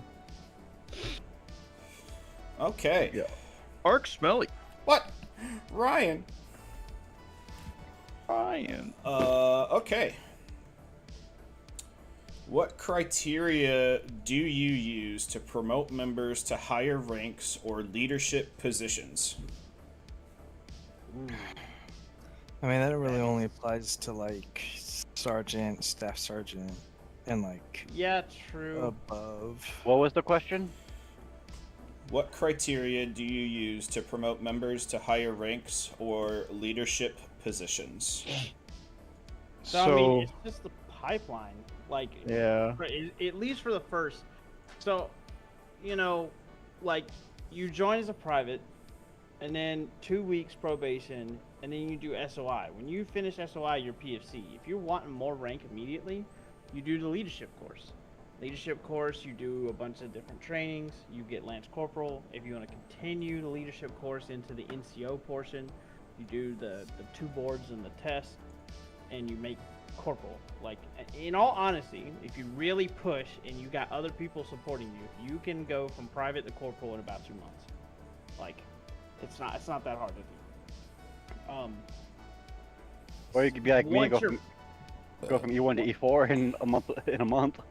Yeah, that's what I was Quite saying. you. It's about a month. Yeah, because River did Yeah. the same. He'd be corporal in a month. Yeah. I mean, So- once you. Oh, let's you. Well, after that, I think, I kind of have like the big 3, right? Number 1 is like time and rate. I think you still need to show that you're around and stuff like that. And I think attendance also goes into that. Like, if you're here for a year, but you've only been to 1 op every, month, which is the minimum. You've only been around for like 12 times. You've been to 12 ops. Yeah, so That's one of those things where like, yeah, cool, you've been here for a long time, but like, have you actually? Um, the second is, I think it's changed more into an important quality as of recent. Tactfulness, I think, is very important when it comes to leadership and stuff like that, because we've noticed, I think, the more tactful you can be with situations or the way you lead, the less frustration you cause, and the more retention as a unit will have as a whole. And then, yeah, and I think it's leadership capabilities, right? That's going to be communication, confidence, and insert any like leadership quality you could put there. I think it's kind of like the big ones we look over. At least for me, that's kind of the things that I look at. And then if you want to do, once you have to get meritorious to sergeant. Like, that's the only way to get to sergeant as of right now. If you want to go higher than that, SNCO, number one, you have to be selected. Like, command has to handpick you for SNCO. Like, it's not just handed out, right? If you get selected, then you have to do a board, which is where you have 3 people ask you 4 hypothetical questions each, and each of those hypothetical questions are going to call into question something that you have done or maybe could have done better while your time in the unit, because we want to see your capability to learn from mistakes as well as alter your like headspace into thinking less about you and more about like the unit as a whole. And so I mean that's a pretty hard step. That's why, as of right now, like excluding command, we have 2. We have 2 SNCOs. So, that's kind of, I think, the overall thing. So now let's go through and ask, what are your specific things you look for that corporal to sergeant promote? Am I first? Yeah. Well, I think definitely dedication. I mean, there's been so many people in the past and even now present where it's like, yeah, it sucks so much, but even though like I'll see people and be like, damn, they're doing a really good job as a corporal and all that, they're showing up, leading their guys, they're good at what they do, right? They're awesome, but it always such a pain that I just can't promote them or whatever because time. So I mean, really for me it's like, be a good leader, do your job good or whatever, and it may seem annoying or whatever that you're doing it and like you've been a corporal for like quite a while. It's just like time, like we notice, like sometimes we don't say it or whatever or like put it out there clearly, but like we notice when leaders do good jobs and we'll occasionally get the pat on the back, but there's just some things where it's like, if we praise so much or whatever, your ego will get too big or whatever. At least that's how I look at it. But like we notice, it's just, and you probably want to know, why am I getting promoted or whatever? It's just time. So it really sucks. That's kind of what it is. And basically everything what Cyber said, that's how I look at it for like corporal to sergeant. SNCO is like basically the same thing, but more to a higher degree. Like, do you have that extra Dedication extra step comes into it a lot, like once we're selecting people for SNCO, I look a lot on dedication. So not only time you've been here, but how often have you been here? How often do you do meetings? How often do you do trainings that happen in the middle of the week, like that kind of stuff? Yeah. But yeah, with the time thing, and some people, I've kind of wondered back when I was a corporal, like why it would take a while to get promoted or whatever for some people, and when you realize it, it's kind of like, yeah, that's facts, because like in the real military, you don't get promoted like every fucking month or whatever, or just by like one good thing. It's like a culmination after a long time, and you got to do this, do that. But here in the unit, it's like once you get to corporal, the only other spot you really can go is to sergeant, and depending on where other people are, staff sergeant may not be in your reach for even a longer time. So it's kind of like we don't want to promote you all at once and you stay one rank for like ever. So we try to space it out.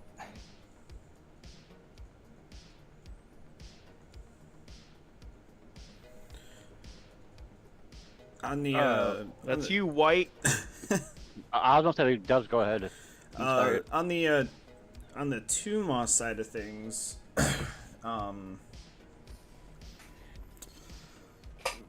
we obviously time and dedication are definitely a factor, but when it comes to promotions in Tuma, especially, well, not especially, surrounding the pilots, it's your skill is a big factor. Like your skill and reliability with the airframes are very big factors that come into play when Soccer and I are looking at promotions for the pilots, especially past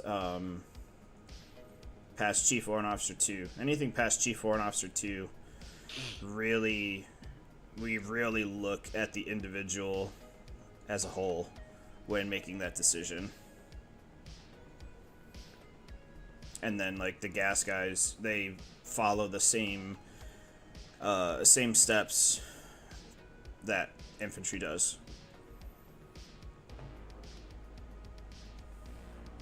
Yeah, so for corpsmen, I think it's actually harder for the corpsmen to get promoted, because I've only had one HM2 since I took over, and then shortly after I promoted him, he retired. So it's for get HM3, you go through the pipeline, and then after that, it's I look at your leadership with the corpsmen. If you're helping the unit with other stuff, with trainings and stuff like that, I look at pretty much everything, just because I am trying to make the corpsmen better than everything else. Just because it's, in my opinion, it's one of the most important, if not the most important thing in the unit. So it's a little bit harder to get promoted up to E5, E6, just because I've got higher expectations than a lot of people do. Like, before Copenhagen became HM2, he was in HM3 for a year before he got HM2. So, You really dropped the ball on that one. well, I didn't realize he was going to retire. Otherwise, I would not have promoted him. I'm not saying you did. I'm just saying the ball generally was dropped on that one. That was slimy. Well, the reason why, like, I wanted to promote him earlier, but it was just his actions and stuff that was going on. Everybody said it was like, no, we're not going to do this. It's give him time. So it was like, it wasn't that we didn't want to. It was his actions and stuff like that were prohibiting that. And then he like the last 3 months, he was doing really, really good. And we're like, you know what? Let's finally do this. And He was on the block to get promoted, and then several times. yeah. And it really sucks. I'm not gonna go into mine until you're done. Wait. But yeah, it's just, I look at everything overall, how committed they are to the unit, how committed they are to corpsmen, how well they know the cat medical stuff. Like, if my corpsmen go through and improve what I've got for training wise and our cheat sheet and stuff like that, that's a big positive. Like Bison, he's not even out probation, and he went through and redid our entire cheat sheet. Wow, what a killer! Good to Yeah. have him back. Oh yeah. So yeah. But yeah, it's Corpsman. It's a little bit harder. So if you want to promote fast, like not fast, but efficiently, infantry is the way to go. But Corpsman, it's a little bit harder. I'm done. So I guess that segues into me.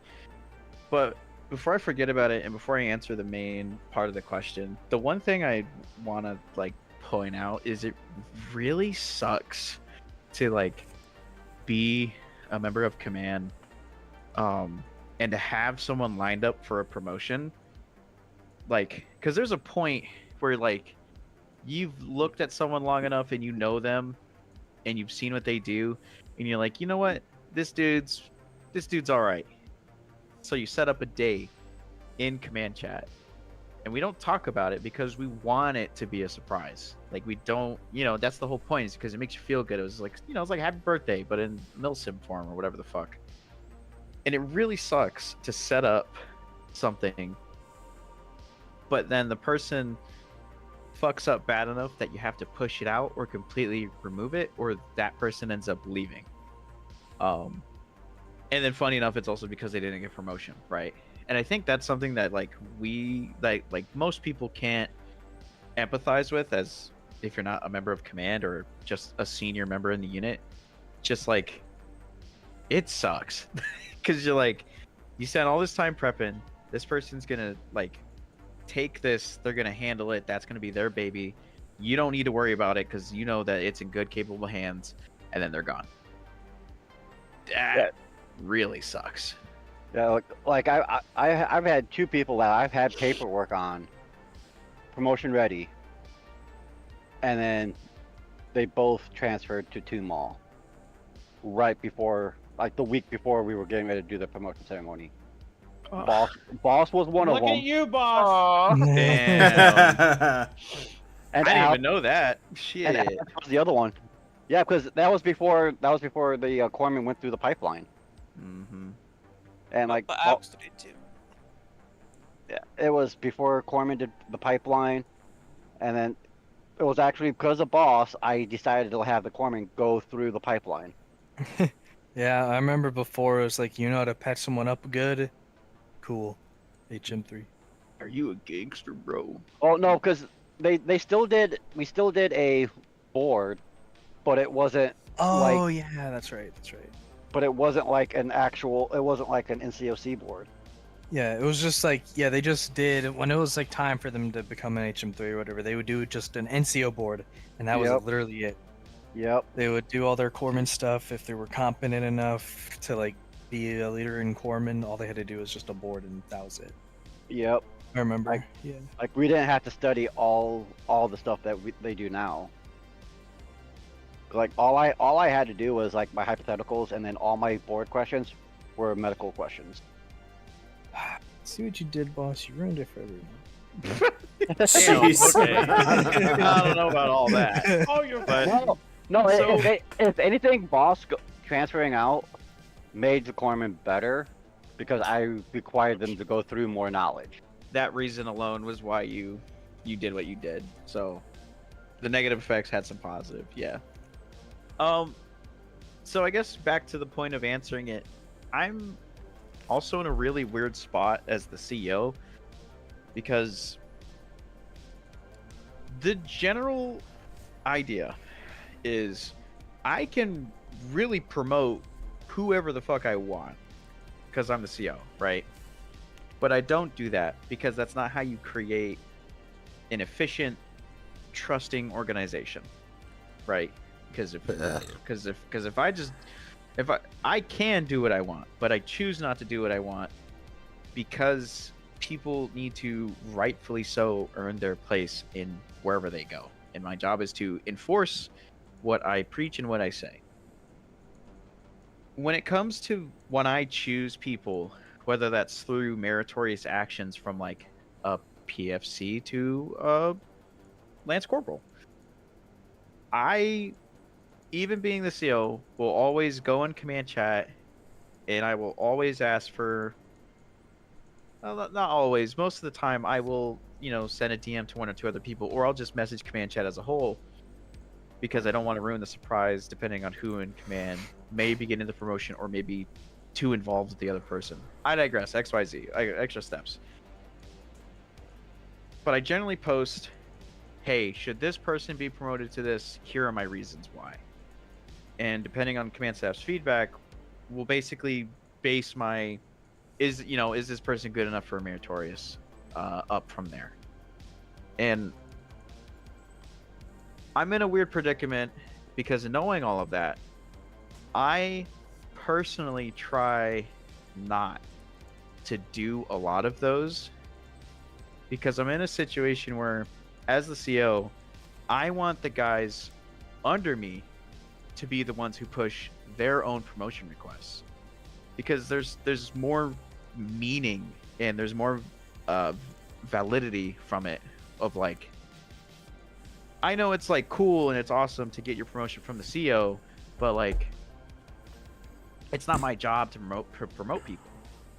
If Staff Sergeant Carson or Staff Sergeant Yogi recommend someone for promotion, that piques my interest, because it's like, damn, that's their direct COC. Like, they trust these guys enough to promote them, and I'm obviously going to have questions and I'm going to like talk about it. But on an organizational scale, that's like super important to me as the CO. That's where I see the importance of, is what do my junior leaders see that I don't see? Or I'm sorry, my senior leaders see that I don't see. Like, who, what, when, where, why does this person below them need a promotion? Right? So those are kind of like the precarious steps that I have to go through as the CO. But when I'm not worrying about those precarious steps and I'm personally looking at promoting somebody, we do not have a set required time to be in the unit, to be in a rank, to do whatever. There's no set time, because you can't really put a time frame on when or whether or not someone can show genuine leadership skill. That's why we have the leadership course, is because if you want to be a leader and you strive to be a leader, the course is designed to teach you how to be a leader, right? It's taking someone who has never played Armo before, who wants to be a leader, and training them to be one. Whether or not you can maintain your leadership status, that is a whole other deal that is strictly upheld by the NCO core. You and your fellow NCOs and the senior enlisted advisor, you guys watch each other's backs, and you always make sure that you're doing the right thing at the right time. And if you're not, the first sergeant will find you. And you'll quickly lose your leadership status as an NCO. But let's say, when you make corporal and you've been in the unit for, I'd say, bare minimum 3 to 4 months, you've got an amazing track record, no issues, no NJPs. You work really well with your junior enlisted. You have a lot of good feedback. You reprimand people when it's appropriate. You praise in public, reprimand in private. I think if you're able to have a very dedicated play style, a very respectful and tactful play style, and you're willing to teach and instruct people, for me, that is like the baseline of, this guy wants to be here. He shows he's dedicated. He cares about his guys. He messages them after every op. He checks on how they're doing. He asks what they want to do. Like, you genuinely care for your people. That's a real leader. Even in a video game, that is a real leader who, like, in real life has the potential to be a really good person, a really good leader. And if you can do that in a video game, you have the building blocks. And that, for me, is enough to see you go from an E4 to an E5. Also, speaking of, while this is all actually occurring, big shout out and congratulations to Private First Class Watson, Pagan, and Bison for completing their SOI tonight. So shout out to you guys. Oh, Hell yeah. look at that. Time to slap all the reactions on here. Gonna give him the As old we do. Sikabliat. But yeah, those are kind of what I look for, and the duality of how I look for or into potential promotes. In short, boss, you're gay. What? Real. I got a question, boss. What would you look for people in promotion if you were in one of the leadership roles? Yeah. Really, I would look for loyalty and dedication as well. It's wanting to see that, hey, you want to be here, but you want the best for your guys and the best for the unit is something that, like, would tell me I want to serve under that dude. Because he's someone I can look up to and I could look forward to being around more.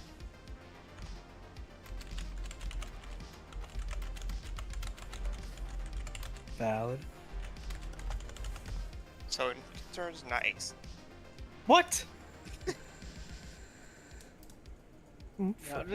Yeah, Ace is a mouth breather. Good job, chat. But Oh god. booga booga. We ban one of our viewers or bullying one of the hosts. Damn. Nope. We Susil. we encourage the chat to bully Ace. No, we Say don't it and I'll encourage say bullying. gamer words. In game. Okay. In game. In game. In game. Oh, guys, y'all gotta. Not in game. Yeah, come here, Ace. Also, sorry, Cyber. Hive mind sucks. Yeah. Alright. Next question. Next question. This one I think this one specifically goes out to Cyber, and it might trigger him a little bit. Oh. Uh-oh. Why do you Some want of my mods. No. What challenges have you faced with server management, and how did you overcome them? Oh my god. Yeah, that's All all, the you. We'll all be the here for another homies, hour. all the homies hate Host Havoc. Not even before that, man. Like I hate.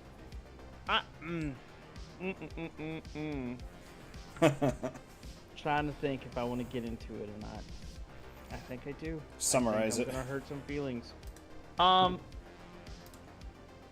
I can't stand when people display that they know more about something than they do. And I've seen it several times in my S3 career, even when it first started, when I had to have a fucking hidden password to be able to fix our fucking server when our XO couldn't do shit. Little old PFC Cyber just happened to have some information and know how to do some shit to help the unit when their own fucking XO didn't want to have shit to do with it. That's, oh god, I can't stand that. And then, oh, so many other problems, man. So many other problems from fucking server ownership. It's insane. That's why it's so important. If you're out there going to make a Milsim and want to get your toes wet in the whole Milsim scene of Arma, if you're the CO of the unit, make sure you own the servers. It's your job to own the servers. Because when mutiny bullshit happens, that will be held over your head. It will just be a point of contention. Yeah. So. Oh yeah, no. Probably yeah, pub pubic hair.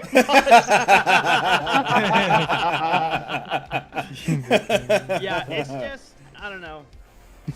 I'm very happy to have joined the 13th, and even in my days of being very, very new in the unit, way long ago, PFC and Corporal days of, First Sergeant Cyber, the trust was given to me to be able to run the servers and stuff like that, just from my background and my job, and stuff like that. And I had a unit leader or a CO that actually like trusted my abilities. You know, handing over operational status to servers and stuff is especially someone new to your unit, is extremely hard to do.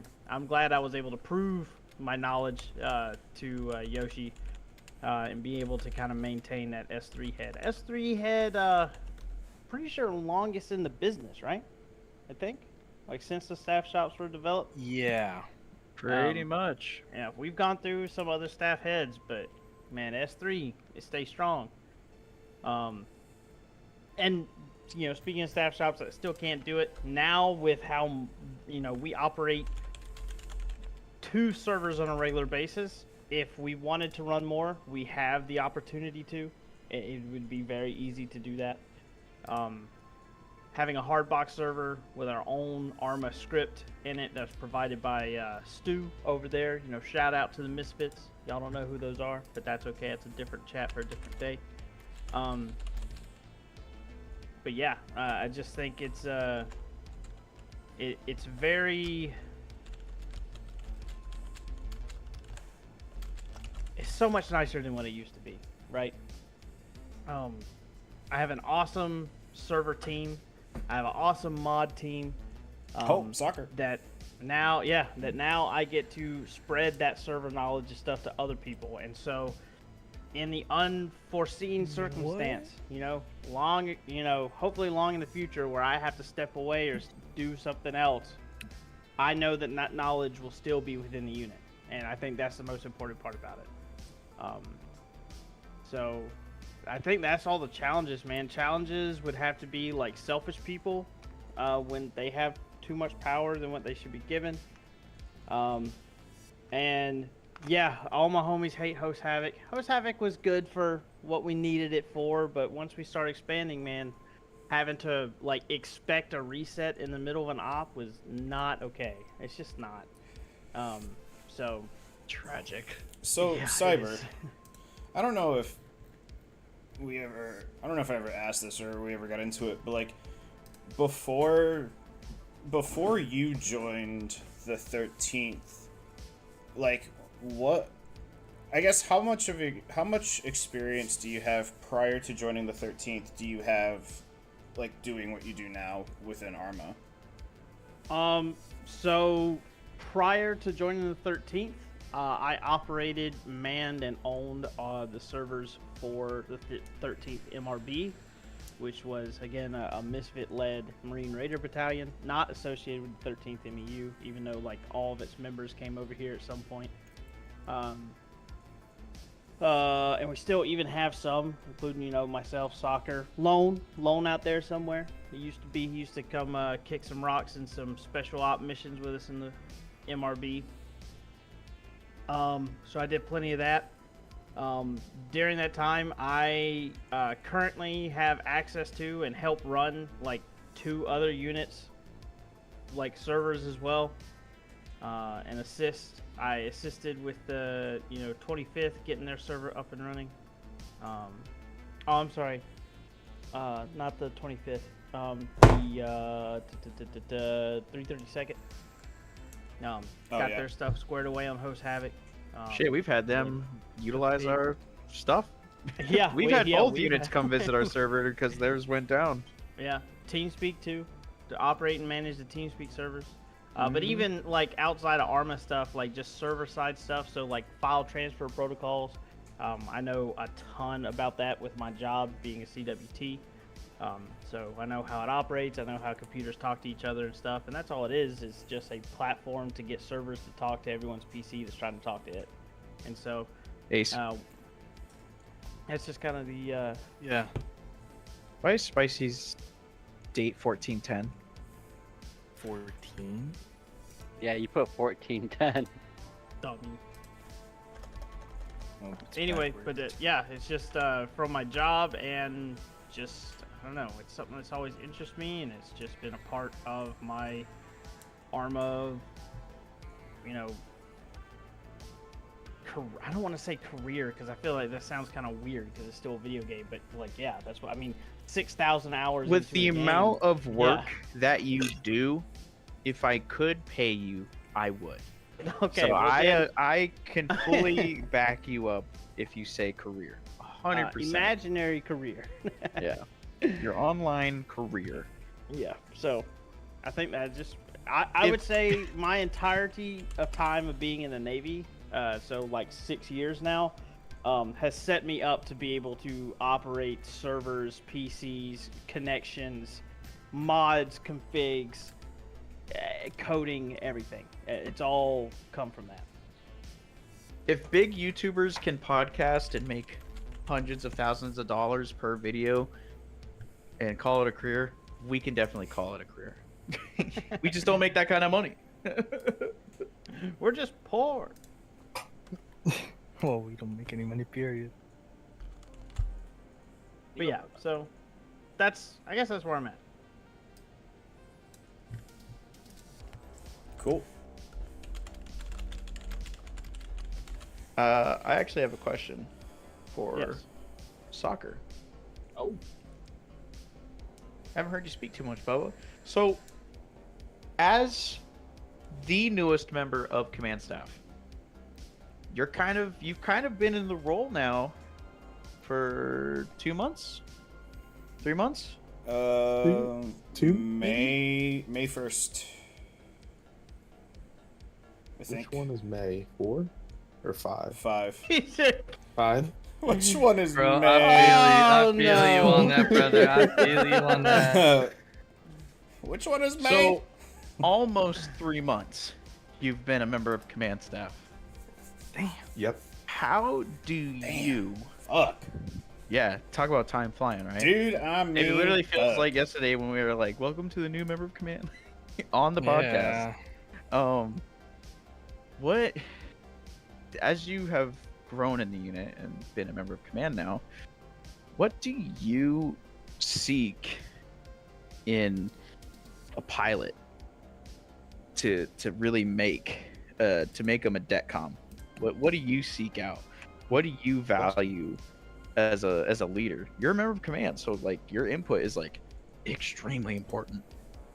So, the biggest thing for me is probably their skill and how they can handle hard situations and do some of the harder tasks like formation flying, like being in areas with a lot of AA, which I think we're going to see a lot of coming up, and having to use, like, I'm specifically talking for rotary here, having to use terrain masking to keep themselves safe and the members of the helicopter safe.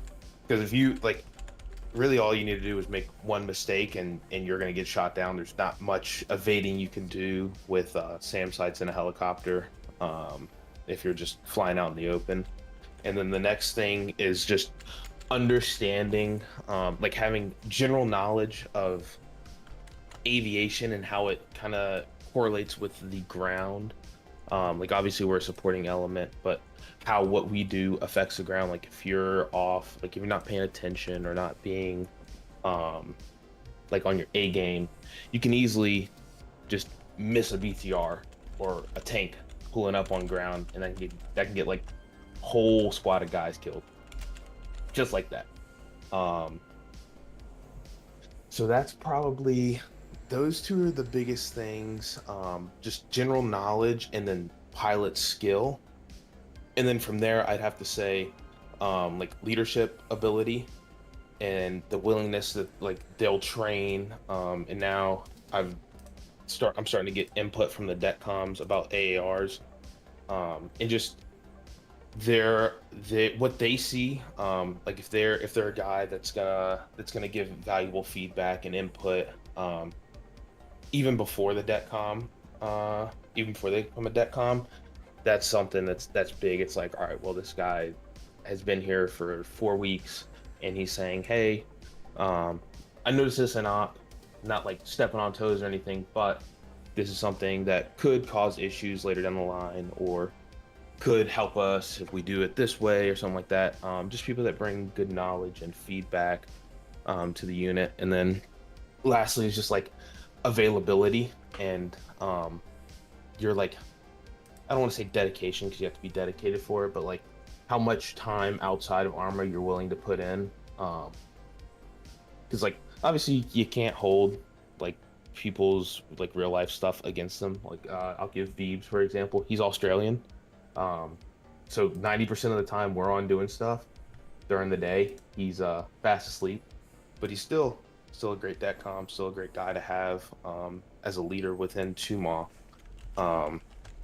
So that's why like I'm more flexible with the amount of time you can give to the unit as long as you're able to complete like those necessary tasks like awards or even showing up to do rotary quals on off times or fixed wing quals, anything like that, any trainings that may come up. Um, so yeah, that's probably I think I hit 5 things there. My 5 things. I can go more in depth with it if you want, or No, I thought that was a really good answer. I was just curious because I'd heard everyone else, but I didn't want you to feel like you were getting kind of missed out all of this good. convo here. All good, Bubba. So, because the reality is, as the unit grows, like you and Dubs, well, you guys will start looking into people to be pushing up through the DECCOM pipeline, Yep. and or further on. Dude, if you could see what mine and Soccer's DMs look like, dude, they are all over the place. Yeah.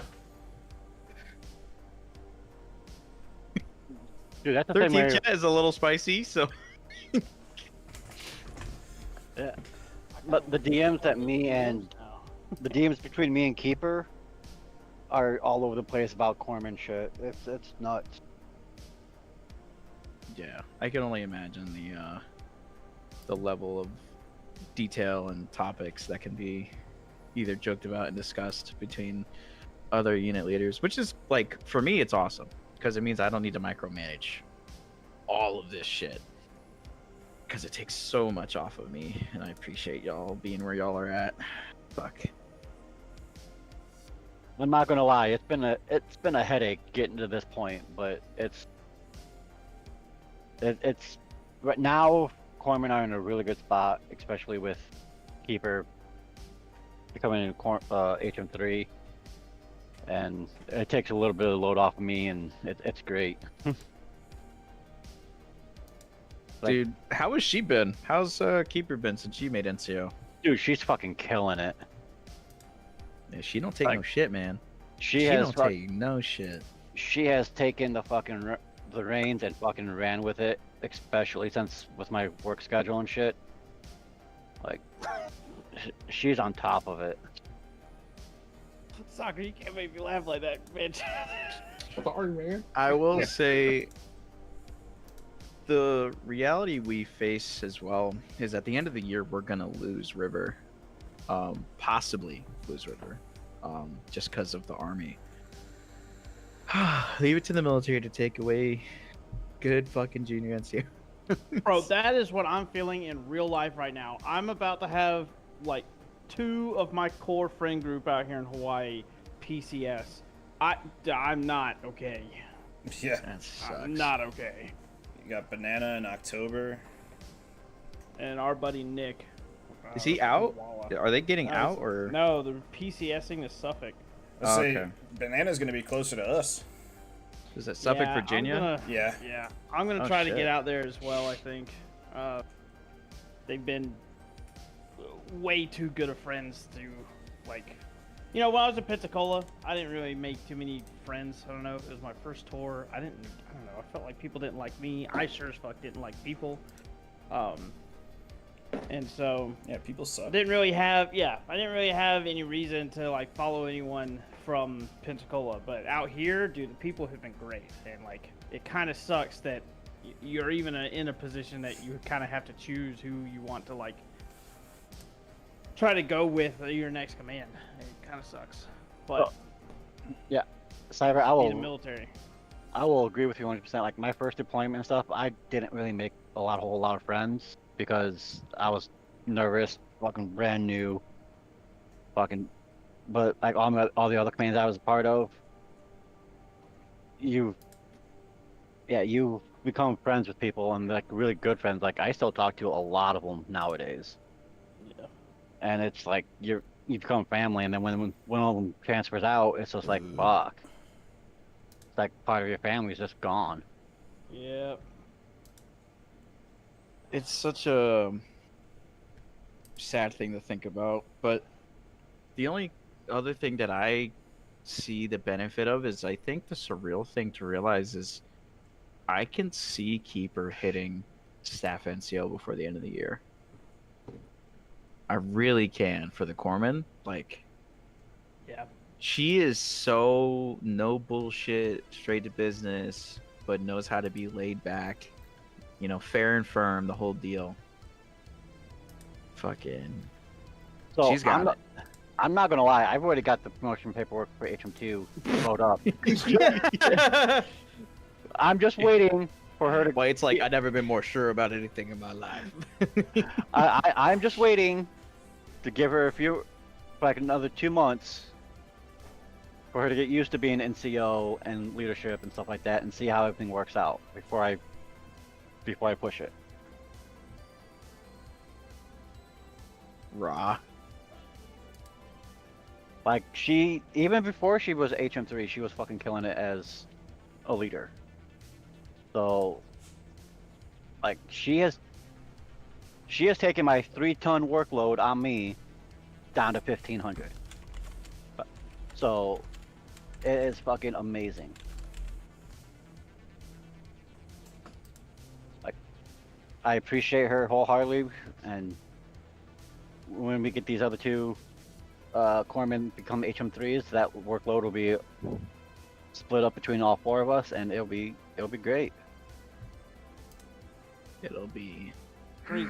Peace out, like, there's like what 10 corpsmen now, and I think all the admin Don't workload jinx is it. between you two.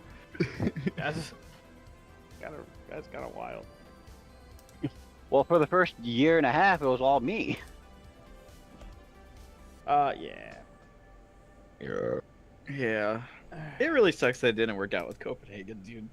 Yeah. Like, I think what made it shittier was he was doing really good until the end.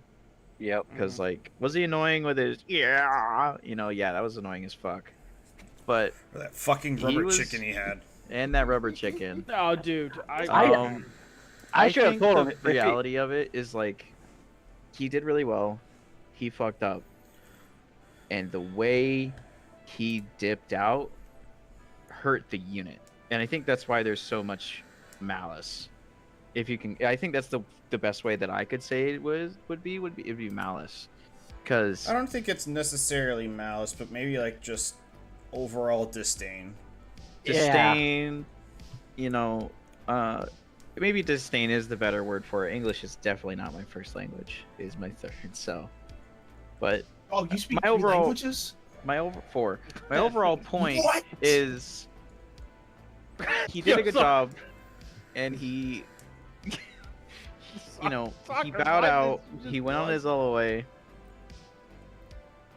and from LOA for 3 months, 2 or 3 months, whatever it was, to then retiring, to S4 being in complete shambles, White basically running all of Corpsman by himself, Again. to then not even 24 hours later, for like the next month, dude was playing Arma 3 every single day. That's not even an Yeah. exaggeration.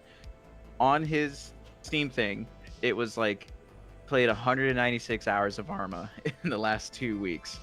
But dude was too busy with work and burnout. So for me, that kind of was like, It was a slap in the face. yeah, I was just, we spent all this time, spent all this effort training you, like helping you out, talking you up, working with you, you know.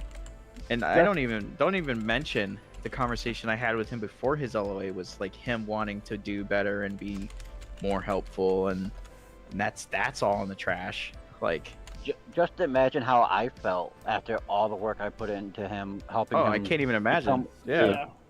Like, from the time he joined the unit until the time he was finally retired for good, I there was so many issues that I fucking was working with him on. Like he was a completely different person from the time he joined, and like, because at one point he was like, we were talking about possibly kicking him from the unit because of the shit that he was doing, and then I sat down and talked to him and like, dude, you need to straighten the fuck up, become mature. You want to be a leader in this unit. You want to stay in this. You gotta fucking straighten up. And like Cyber, like I kept bringing up his Copenhagen's promotion to HM2. Cyber was the #1 person saying, let's hold off, because of the shit that, like, I'm not saying this is a bad thing or nothing, but you were like holding a grudge against him from when he first joined the unit, like that training when. That wasn't a training. That was a main op that he showed up drunk off his ass, and I told him that he wasn't participating. Oh, I yeah. should've removed him from the unit. Yeah. Then. I'm I like, don't know if that's more of a grudge. It was I feel Autumn like it Nymph. was more of a just no, security. No, it wasn't. It's not. Grudge is a bad word. It was just. But like, a great film. Yeah. He speaks Japanese, Navajo, English, and German, and is learning Spanish now, probably.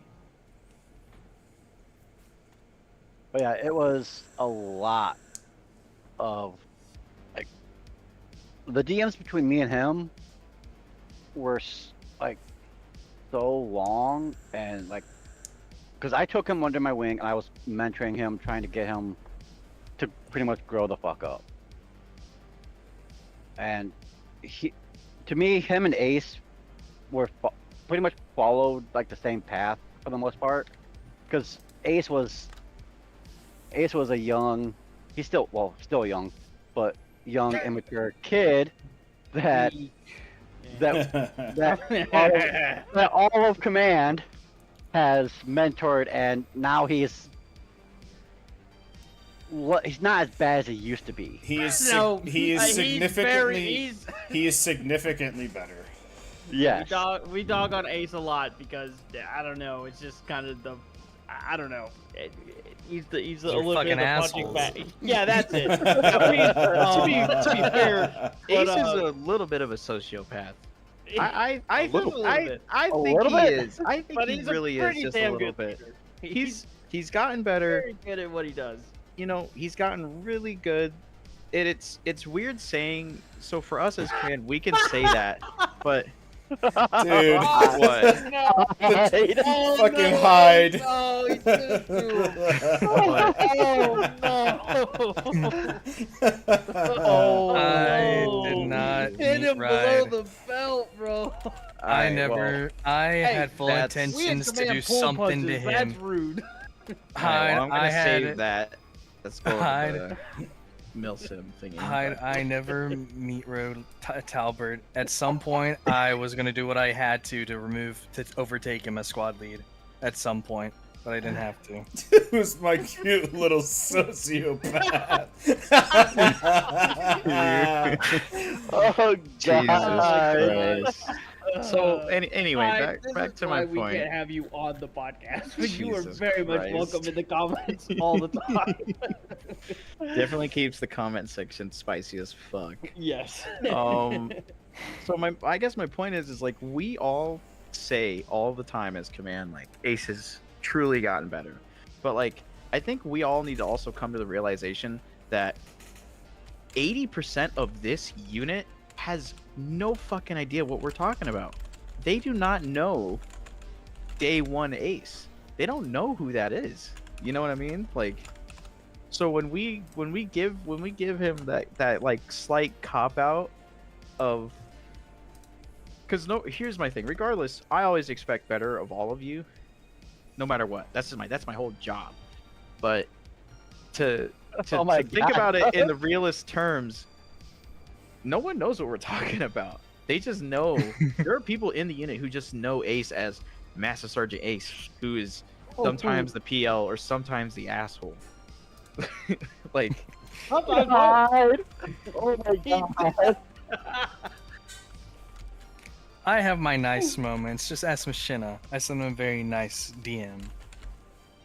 And that's good. You are meeting the bare minimum of your tactfulness. Hyde, who's my cute. Okay, you're done.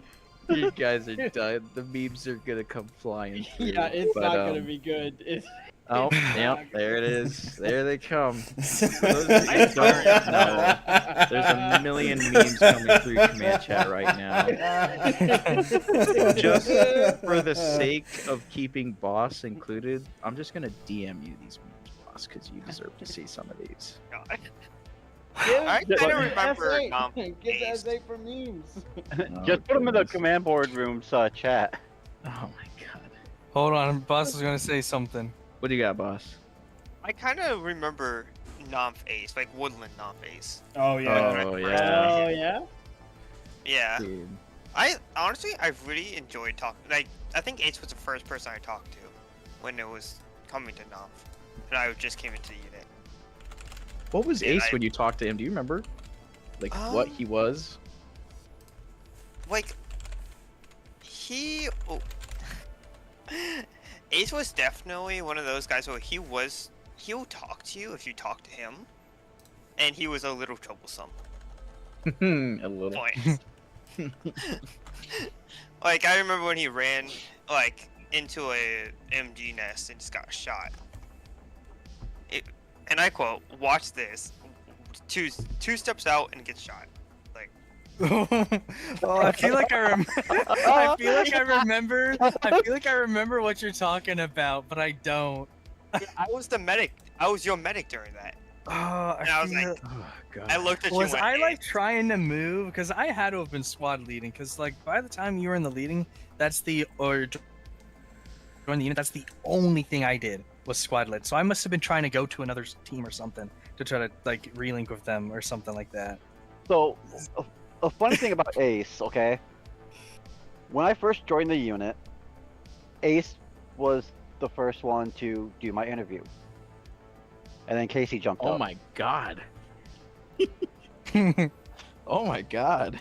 When when we were trying to figure out what I wanted to do, I was actually going to go Tumal first and be a flight medic for Tumal.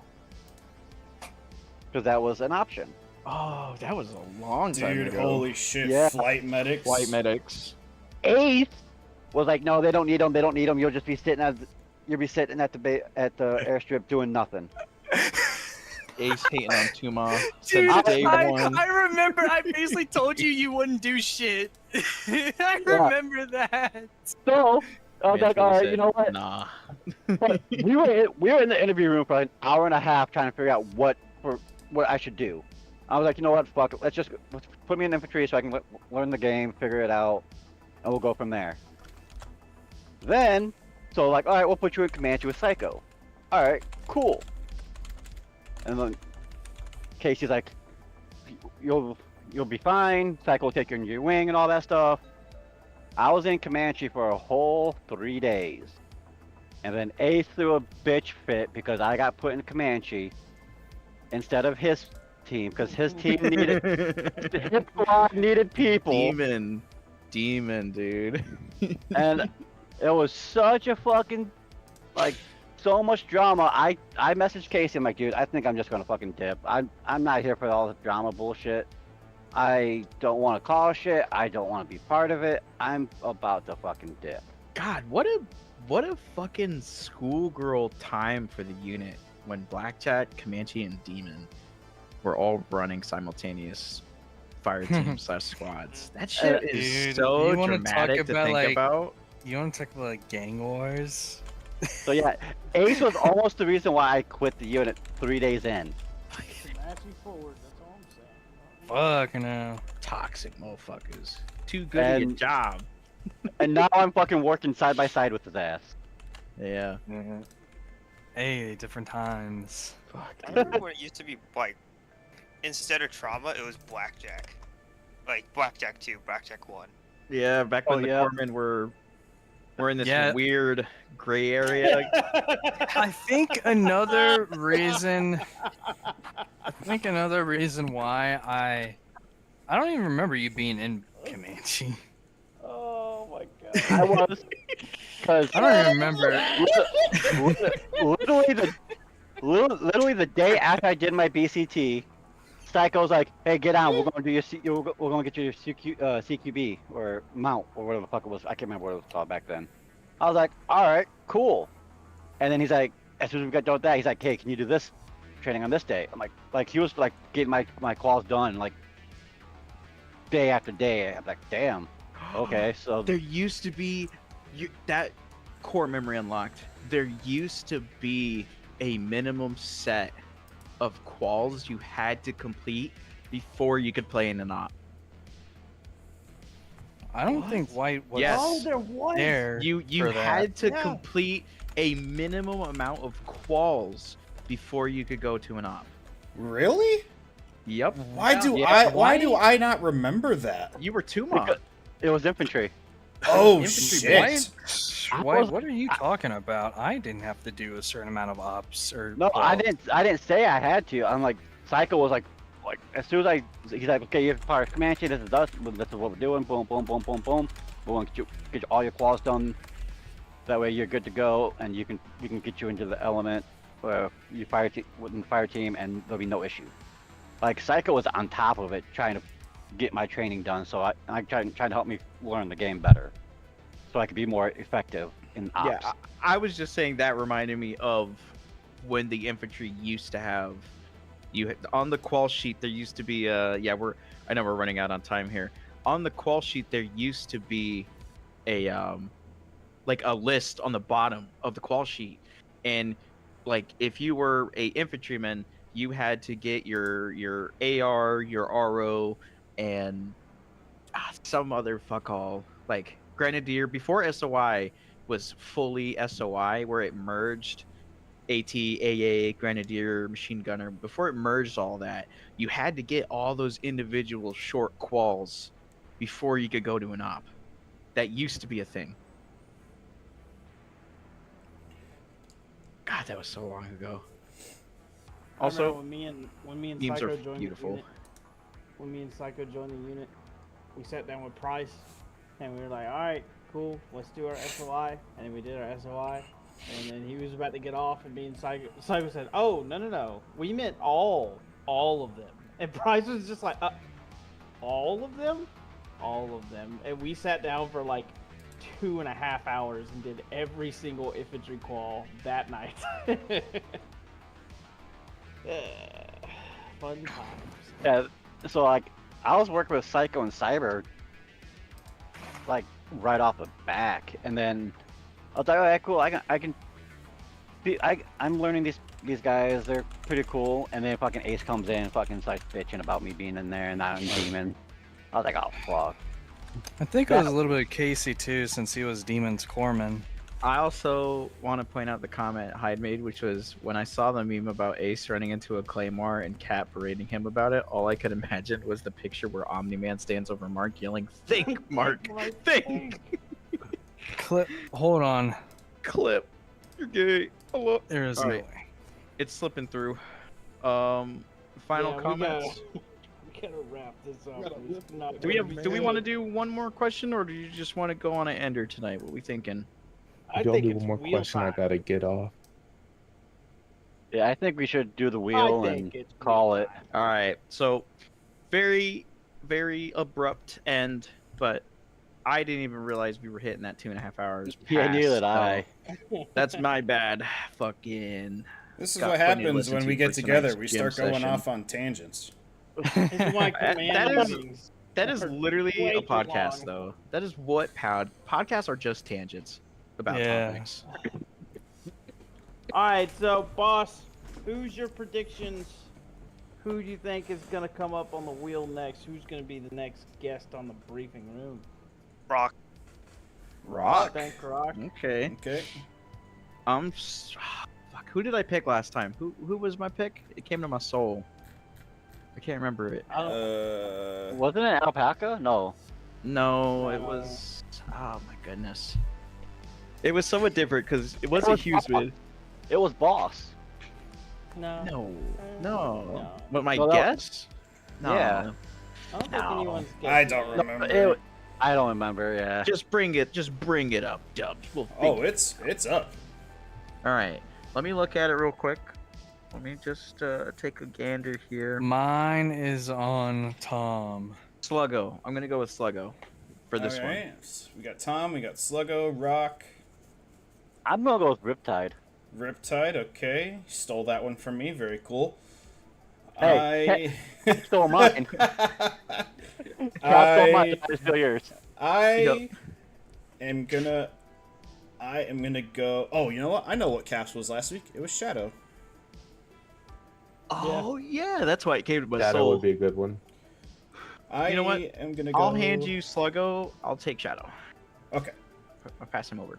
Sluggo, Shadow, Rock, Riptide. Let's get some other guesses out there. Dog, I want Beebs on this bitch. Tom, Beebs. Beebs. I Dude, would. He might be God. awake just from how He- late the podcast runs. He's been. He was been he was in the chat. talking chat. Yeah. Oh shit! It's like 8 in the morning or something for him right now, man. Wheel, give me my Australian princess. I think. Okay. Australian princess. Wait a huh? minute. That's I want me. Alrighty. Yogi on, man. I want an essence. Yogi? Yeah. Yeah. Yogi or Yogi or Karsten would be Karsten. cool. Yeah. You want to talk about a I don't know. career? Both of them have a very pretty Yeah, they would have solid plenty of stories. backgrounds. Yeah. And both of them definitely have their stories individually for all of command staff. We've all butted heads with both of them. So, that If might you be remember kinda fun to explore Price well. as a It's- PL, It's such a weird position for them because like that is kind of their job as well, is to be that Is to butt heads. that other side of like, you know, that's great, but this is not a good idea. But to an extent, there's always that fine line, and they seem to toe it really well. But beyond that, I think we're I ready don't to know. spin All this right. wheel. Are we ready to spin the wheel? Yeah. Beebs on the wheel? Veebs is on the Thieves wheel. do be on the wheel. Am I blind? Yeah, Probably. Yeah. you're a blindy. Oh no, there he is. I wonder what this wheel looks like to Bandit. He's right next to Canada. Oh my god, dude! You can't. What? It probably You're looks not doing my like man like that. it looks like a lot of green. I think maybe. Hold on a minute. Hold on I mean, before I Bandit's hold on eye before I color- spin this fucking wheel. Bandit's eye color, he sees brown, like the trees, like tree bark. Trees are- That's green. Yeah, trees are green. What? Brown, Dog, so how does he brown drive is his green. car? Brown is green and green is brown, I think, for him. Amongst other things too. I don't know. Yeah. All the blues, so blue, purple, light blue, turquoise, they all look blue. It's just blue. Bro. My first quote in man's like colorblind. forever. I love that I sent him a bag of jerky, right? He bought a colonizer, and every colonizer is labeled not with letters, but with a color code. Oh, Red, no. green, yellow, and blue. Motherfucker couldn't tell the difference between 3 of the bags. That poor soul. Hey, funny enough, the exact colors on this wheel. So, Alright, so Cap, what you're telling me is you labeled them anti-bandit. Yes, anti-color seeding. You don't want anyone to steal anything. Anyway, let's spin Oh. the wheel. You're going to jail. Oh, jeez. All right. Here, Spin that wheel cramp. Dick.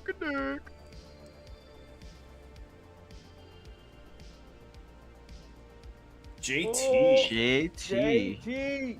I don't. He's not. Is he in the unit? No. He's not. Okay. Okay, walled out. Awkward. All right, let's do it again. That's what happens when you watch too much Daisy. Fuck you, JT. Anyway.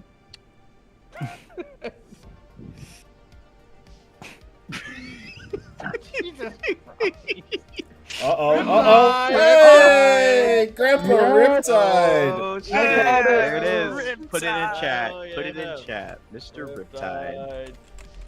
Did get he- that runner He was up. never on the podcast, right? No. He was on the No. first episode. No, he wasn't. No, he wasn't. He was not here for the first episode. Not Riptide. Because we started it 2 weeks after he retired. Oh Yep. yeah, he was there while we was talking about it. Yeah. Acreate. Dubs, what the hell is acreate? Accurate. Accurate?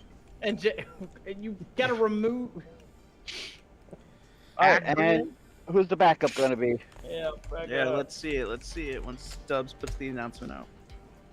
He's gonna whip his bing bong. Send it again. Who sells the jerky? I sell the jerky, Spicy. I'm the jerky man. He's the jerk man. Authentic Navajo jerky. Oh, $12 it's a Riptide bag. again! What the? Wow. Right. Whoa. You have to be Hold on, here. hold on, hold on. That's How a many double people- whammy. Yeah, hold on. How many people is in the ring right now? Because 33. yeah. So that what just happened is more impressive than rolling 2 nat 20s back to back Home. by a lot. So Hold on, something I have to realized, do this. we have 50 plus members. How are there only 33 on the wheel? We don't minus put I people need on to probation. update. We don't have people that are in probation there.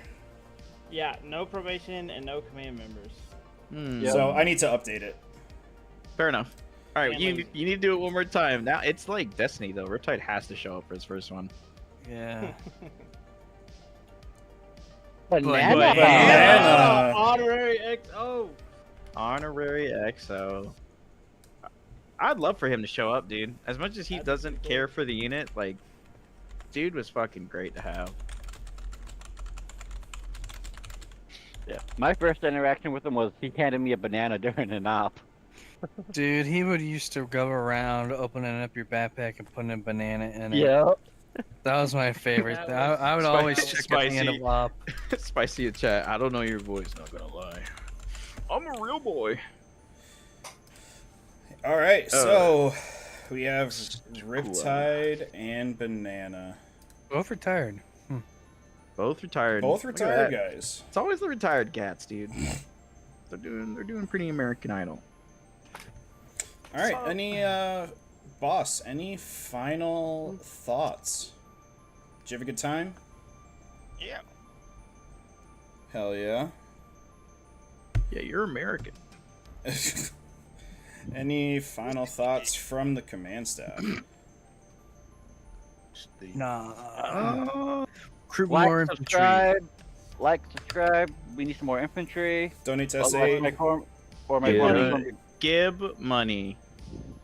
Please. Yeah. We need more infantry so my corpsmen don't get bored during ops. And more. I'm gonna start just Bug. killing everyone with the in-game. Like, Corman are like, Okay. we're bored. Bro, I don't know if you know this, but I've already decided that I'm gonna roll a d20. I'm gonna give each Amtrak a number. I'm gonna roll a d20, and if it lands on one of those numbers, I'm hitting it with a tank shell. Just Everybody, have click fun. the check for the podcast. The podcast. Click the check mark. All right. Thank you all for coming out. Thanks for being active in the chat like usual. Riptide's demoted. Didn't even read the time. Damn. Yep, the motor, the motor. Well, I can't read. But yeah, you guys have a great night. See you Hell guys. yeah. Yeah, We will everyone, see thank you guys for on the tuning in on the podcast. You are all fantastical peoples. Y'all have a great night. Do not die. Rock kill any babies. Shut All right. this Yeah. shit down. See you Motor. next week, and we'll see you this weekend. Yeah.